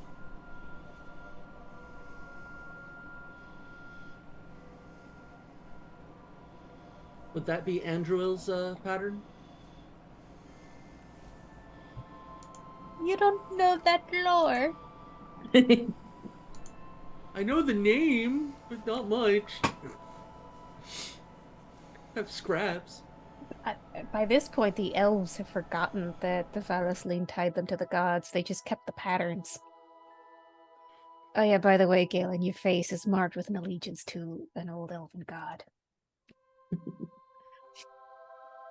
The Hey. coolest one, by the way. Hey, my name and the name of my griffin are broken versions of god names from the elves, so All right, so you went through all this. Sit next to the elf, who looks like kind of bemused that the both of you are going to such trouble on his behalf. Yeah, and I think and so sorry, I just wanted to speak with you. It's been a while since I've seen anyone from Tevinter. I'm also from Tevinter. And I just give a big smile. and I look and I smile. I'm from Valroyo. So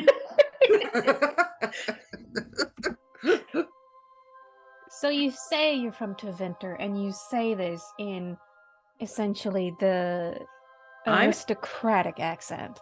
But I'm also gonna like speak in the native tongue. Okay.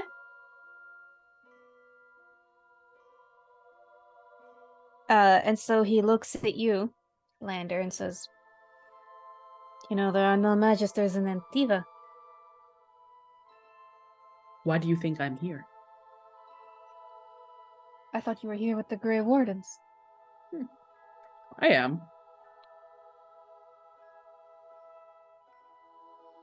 But it's not Tevinter. It is not Tevinter. No, I insert from the side. I can't follow what you're saying, but I'm really impressed the two of you get along, considering what I know of you both. Mm. And so he will turn to you, Harold, and say, "It is good to see an elf amongst the Wardens. It is good to see many elves amongst the Wardens." Apparently, Yes. one of the only places we can get ahead.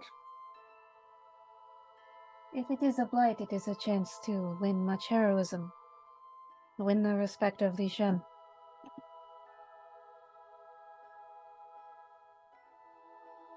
Is it a difficult life? No better or worse than an alienage. We have alienages in Tevinter as well. I visited the one in Antiva, and it was cleaner than I expected.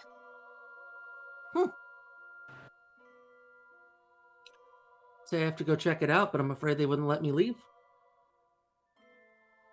I suppose that is what the freedom of wearing the Griffin crest allows. Not just the crest, though. We've got a few griffins ourselves. I've heard.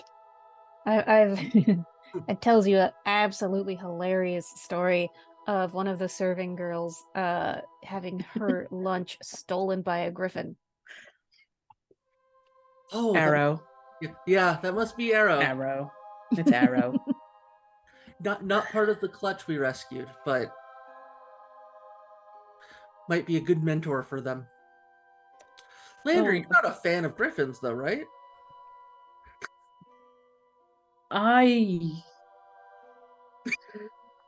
Griffins are an interesting thing.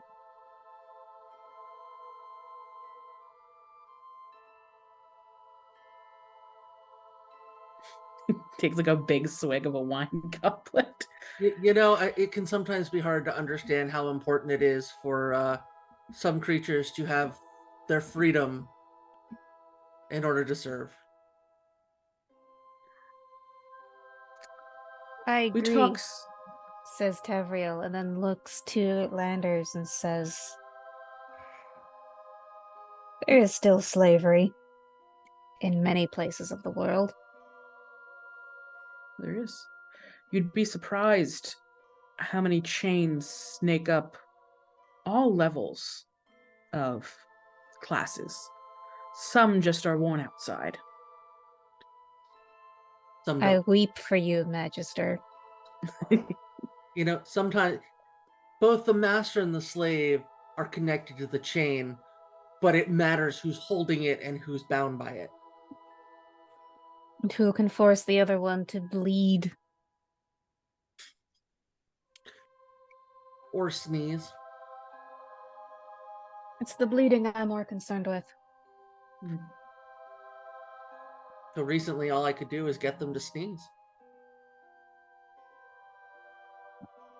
Well, So, you're so focused on getting people to bleed. What are your plans? I'm not interested in making people bleed. That's more your purview, isn't it, Magister? My interest is in making sure the elves don't bleed for you. And he's clearly making a blood magic reference. Yeah. And Well, he's a Grey Warden now, so he's not going to go back to that kind of life, right, Lander?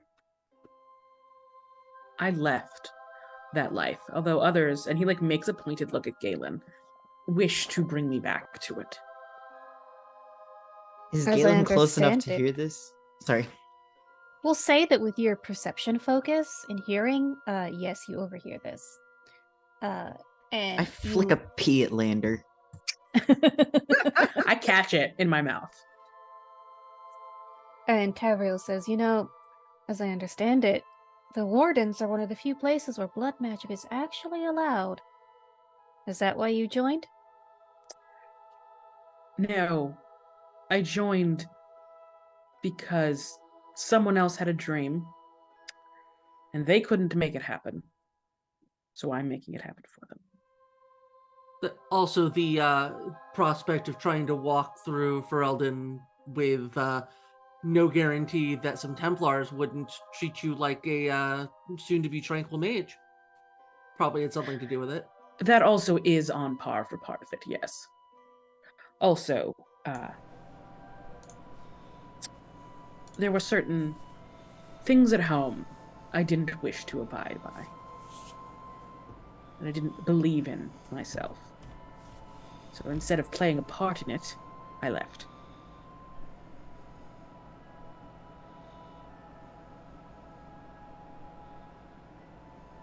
Well, hopefully more Magisters will take your example. Until then, the elves will continue to suffer into winter. Is there anything that we might be able to do, even as this apolitical agency that we belong to now? Looks to Lander. When Harold calls Looks himself back. apolitical, I just raise a brow at him. That we might be able to do to help you in your cause? One of the things you did miss was Garahel giving a long lecture about how the Grey Wardens are, in fact, super apolitical. Except when we're murdering Templars. Yeah, except for that. Or slavers? What? So, Tavriel looks to Landers and then looks back to Harold and then says, "We'll talk later." So, meanwhile,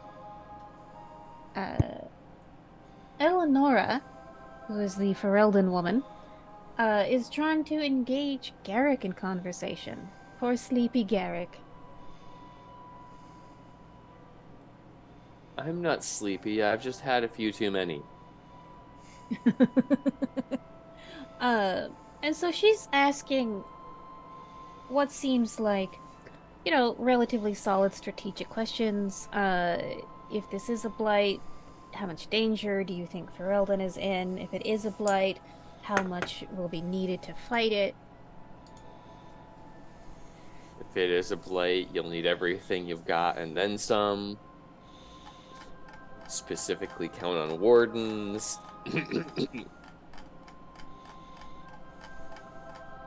She asks if you have been a warden long.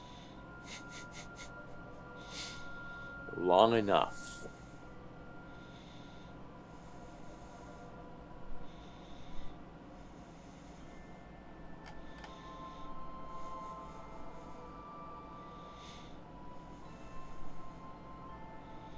That's my answer, just long enough.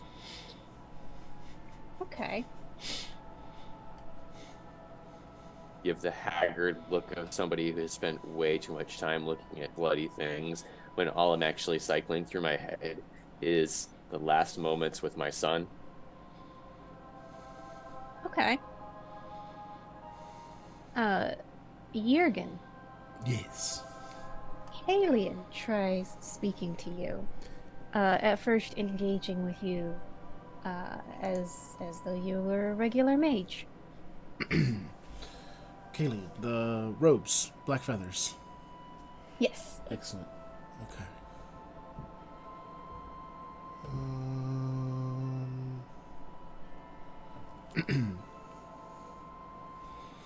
I will respond to anything they say, mage-wise, like magic-wise, in like reading from textbooks. You know, Okay. like when you're talking to someone on a subject and they have no kind of like thoughts of their own per se. It's just simply like the mechanical or what you would learn just reading the surface level things. That's how I respond. All right. So, he cottons on pretty quickly that you're a tranquil. And you see that pity that you're getting pretty used to seeing people look at you with. And he asks the story of how a tranquil came to be in the Grey Wardens. A Tranquil did not come to be in the Grey Wardens. Oh, how is it that you are a tranquil in warden robes? I am a Grey Warden who was made tranquil.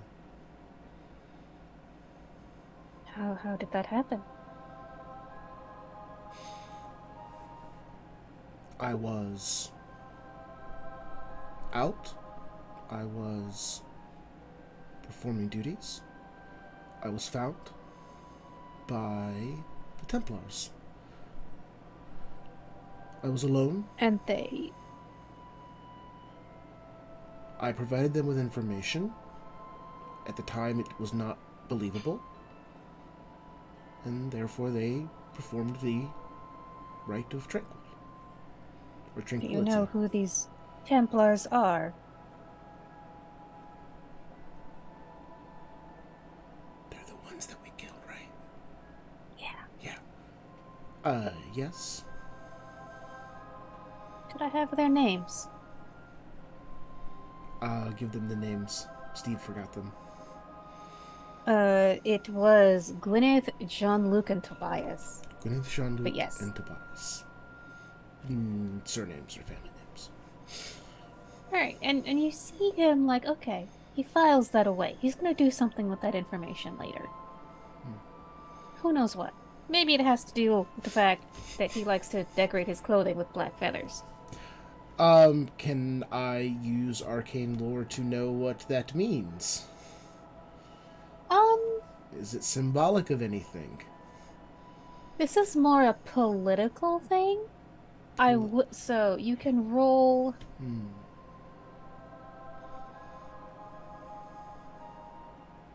You can roll cunning to get one piece of information about him and perception to get another piece of information. Okay. Would heraldry have anything to do with this? Yes. Perfect.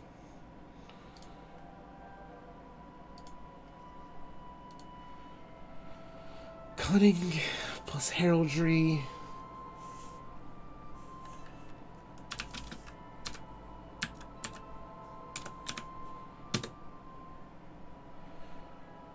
$18 with one stunt die point. He's an Antivan Crow. And for those of you who may not know who the Crows are, they are an order of assassins. So if you hadn't killed the Templars by yourself... We did his job. Hey, he gets paid regardless, right? Oh, no, he was going to pay from his own stash to get revenge for this happening to Jurgen. Oh, nice. Even better than Sometimes that. consequences are fun and unintentional. Does that But mean go we ahead get and paid give for me... I'm sorry? So does that mean we get paid for it? The Crows do not really accept Grey Wardens, so no. You want me to That also whole- roll the perception? We've Yes, got other please. things to worry about. 10 with 2 stunt points. Okay, so a 10 is not quite enough to pick up on the thing about this guy. But would you like to use a stunt point?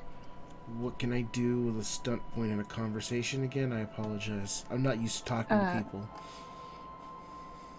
It's pinned. It's pinned, correct? Yes, so Haha. you can do a bon mot, which not really worth not what's gonna help. Then that seems like it. Wait, no, I have two. Sorry. You managed to weave a second thread of conversation in the primary interaction. If your description supports it, if relevant, you may make an additional test. Sway the crowd. Your spill over. No. Alright. Okay. So you can spend speedy search which is an exploration stunt to see something about this guy. Sure. Yeah, let's do that. All right. You notice as he sort of reaches out his hand for his wine cup or like uses his silverware, sometimes his sleeve will slip a little past his wrist and you see thin white scars.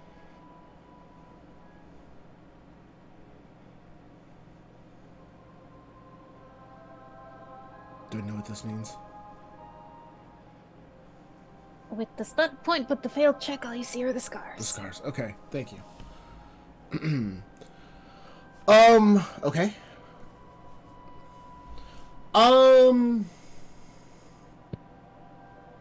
Can I say something else to him?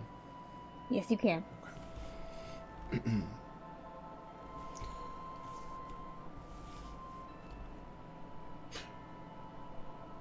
As a Grey Warden, my primary responsibility and focus is in the dealing with Darkspawn and possible blights.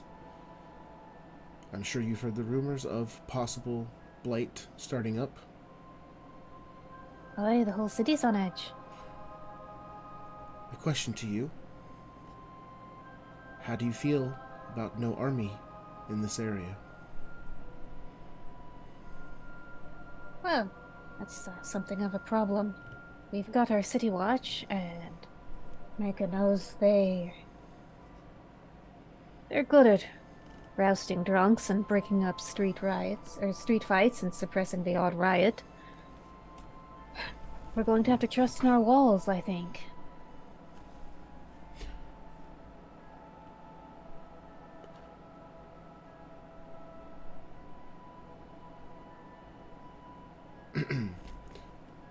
Walls will not hold against a Darkspawn siege. I'm sorry? Walls will not hold against a Darkspawn siege. And so you say this, and you realize that this is essentially the conversation that has been going on at the high table, which is, by this point, dinner has sort of wound down. A lot of the sort of hangers on and like C string, B string guests have taken their leave. This is the cheese and coffee portion of the evening.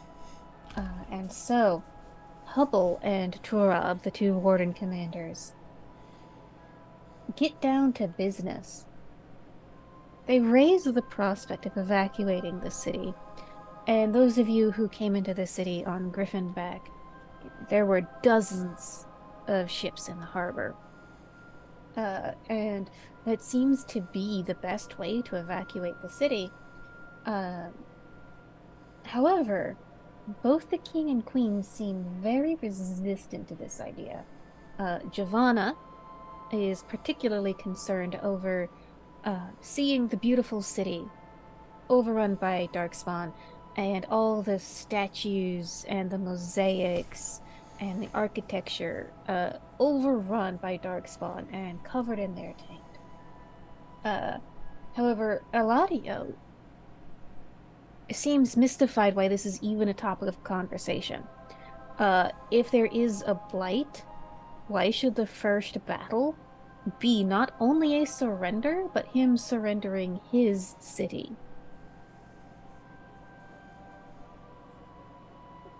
And he seems really confident that the city's forces and defenses can more than meet the task of whatever the Darkspawn throw at him. And Antiva.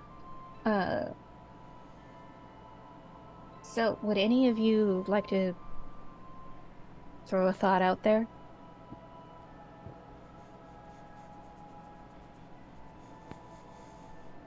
Oh, yes. Speak.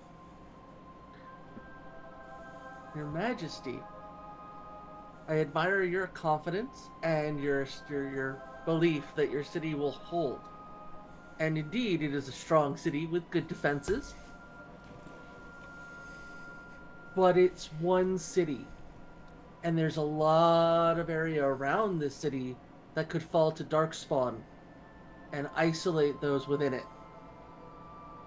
at a minimum, would it not be wise to find refuge for your small folk and all those who aren't necessary to the defense of the city, refuge further south so that you don't have to feed them from the stores when you might potentially have to deal with feeding all those within the walls for an extended period of time? Well, that's the problem, isn't it? We can certainly take the fighters behind the walls, but we do have sufficient food. But can we really take the risk to feed someone incapable of defending the city? Those people are often the ones who make the food and clean the privies and make the beds and wash the clothes and ensure the quality of life for those who reside within. Would it not be If wise this to is ensure a safe place for them? if So this that is truly a blight, I think unmade beds will be the least of our worries. I am sure you would be willing to suffer that hardship, but how many of your nobles would? We'll all have to come together. And so at this point, Hubble says, all right, here's the order of business. We've got to evaluate the defenses. We've got to evaluate the threats. So, wardens, which of you would like to scout the city's defenses and see just how suitable the city is to stand up to a blight? And which of you would like to scout the countryside so we can get a good picture of the threat we're facing? I have a question, not volunteering for anything. Oh. Is this an in-character, out-of-character question? Out of character, Okay. I just want to make sure, one, that a piece of information that Steve has is correct, and if Jurgen would know that, because it seems like it'd be a pretty big thing. Am I correct in my recollection that this place does not have a legitimate standing army, that they rely on the crows for protection, that no one invades because leadership would get murked in like a week? That is true. Okay, so there's no full-time standing army at this time for the region of Yeah, Antiva. there's a city watch that deals Sure. with petty crime, but yeah, there is no standing army. Okay. All of those actions are unnecessary. What do you mean? Asks King Eladio. You have protected yourself via assassins and political power. Darkspawn have no leadership other than the Archdemon, and the crows will not kill him. They have nothing to stop them from overrunning your city, other than bodies and swords. They will take the city, if they come. The city will be destroyed, if they come. The only thing you can offer the Grey Wardens at this time is to delay them as much as possible. Arm everyone. If they don't kill one, they'll waste time as they get killed. And I can think of no more brilliant line to end this session of Victory, Vigilance, and Sacrifice than what Steve just said, or what Jurgen just said. Is he right? Is he wrong? Who knows? It's a blight, and it's been a while since we had one. So, thank you all for playing. Thank you to our wonderful audience. Thank you for the channel points that you have spent. Thank you for the lovely comments you've made in chat. Thank you for the follows and the subscriptions. It is all appreciated. Yes, we're saving the game. This is considered a save point. No, it's not. There's no save points.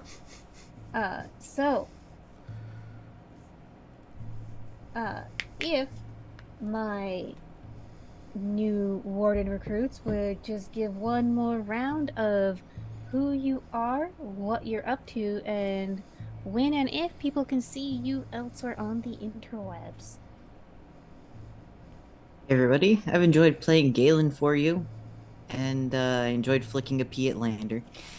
You can find me again in Dune, 11 p.m. Friday night. That's Eastern time. It's different on the other coast.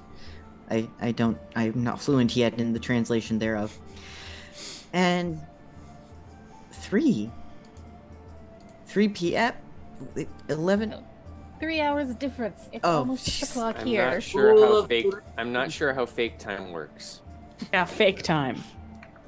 Well, other than Dune, you can find me all over the internet as Am Changeling and on Etsy at Thornkind. And I have been Garrick, who has been saved, just like the rest of the game.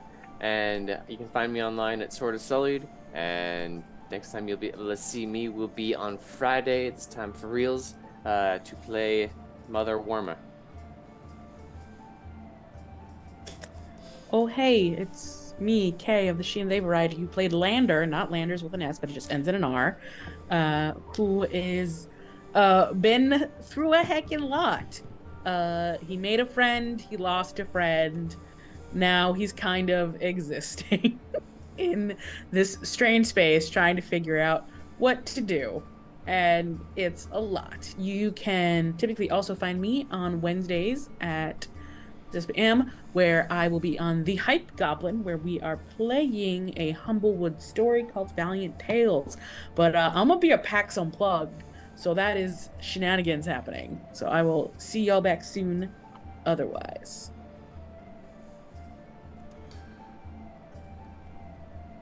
I'm not muted. Okay, hello everybody. My name is Steve. You can find me on the internet at Voodoo Arcade. My pronouns are he, him. And tonight I played Jurgen, the Tranquil, who has provided his one piece of advice and will not fight for it. They'll either listen or they won't. I mean, your advice is you're all gonna die. You are all going to die. The only thing you have to offer us is how much time you can waste while we get defenses set up in other places. Thank you for your time. Have a good day. But those among us who have read the tie-in novel Last Flight probably has a good idea of what's gonna happen next. No. I am Brody. I have been playing Harold Wynn, the captain of the Rabble. Rabble. And this is Tanith, who has been a regular presence in my stream. You can find me at the Rabba1 on Twitter. And nowhere else. I do not exist other than in all your imaginations. Please keep dreaming me because I have things to do. Thank you. Right. Excellent. So, stick around because in about an hour we're going to be playing Curse of Strahd. She is the Ancient on this very channel. If you want more Dragon Age content, then swing by on Wednesday as I play through currently Dragon Age 2 on stream. If you enjoy tabletop RPGs, then come by on Friday. That is 8 p.m. Pacific, 11 p.m. Eastern, for more Dune, Adventures in the Imperium Leviathan. Things are heating up in more ways than one. You can also catch videos of previous shows on this channel for 7 days, and after that you can find them on the Stolen Fires YouTube channel. Go ahead and feel free to wander over there for like and subscribe. Also, we are going to start pre-recording a show of Girl by Moonlight by Evil Hat. Not sure when they will be aired, but stay tuned for that announcement. It's really cool. It's about queer magical girls, and the cast is amazing. Indeed. All right, everybody. Take care. We will see you in an hour and or next week.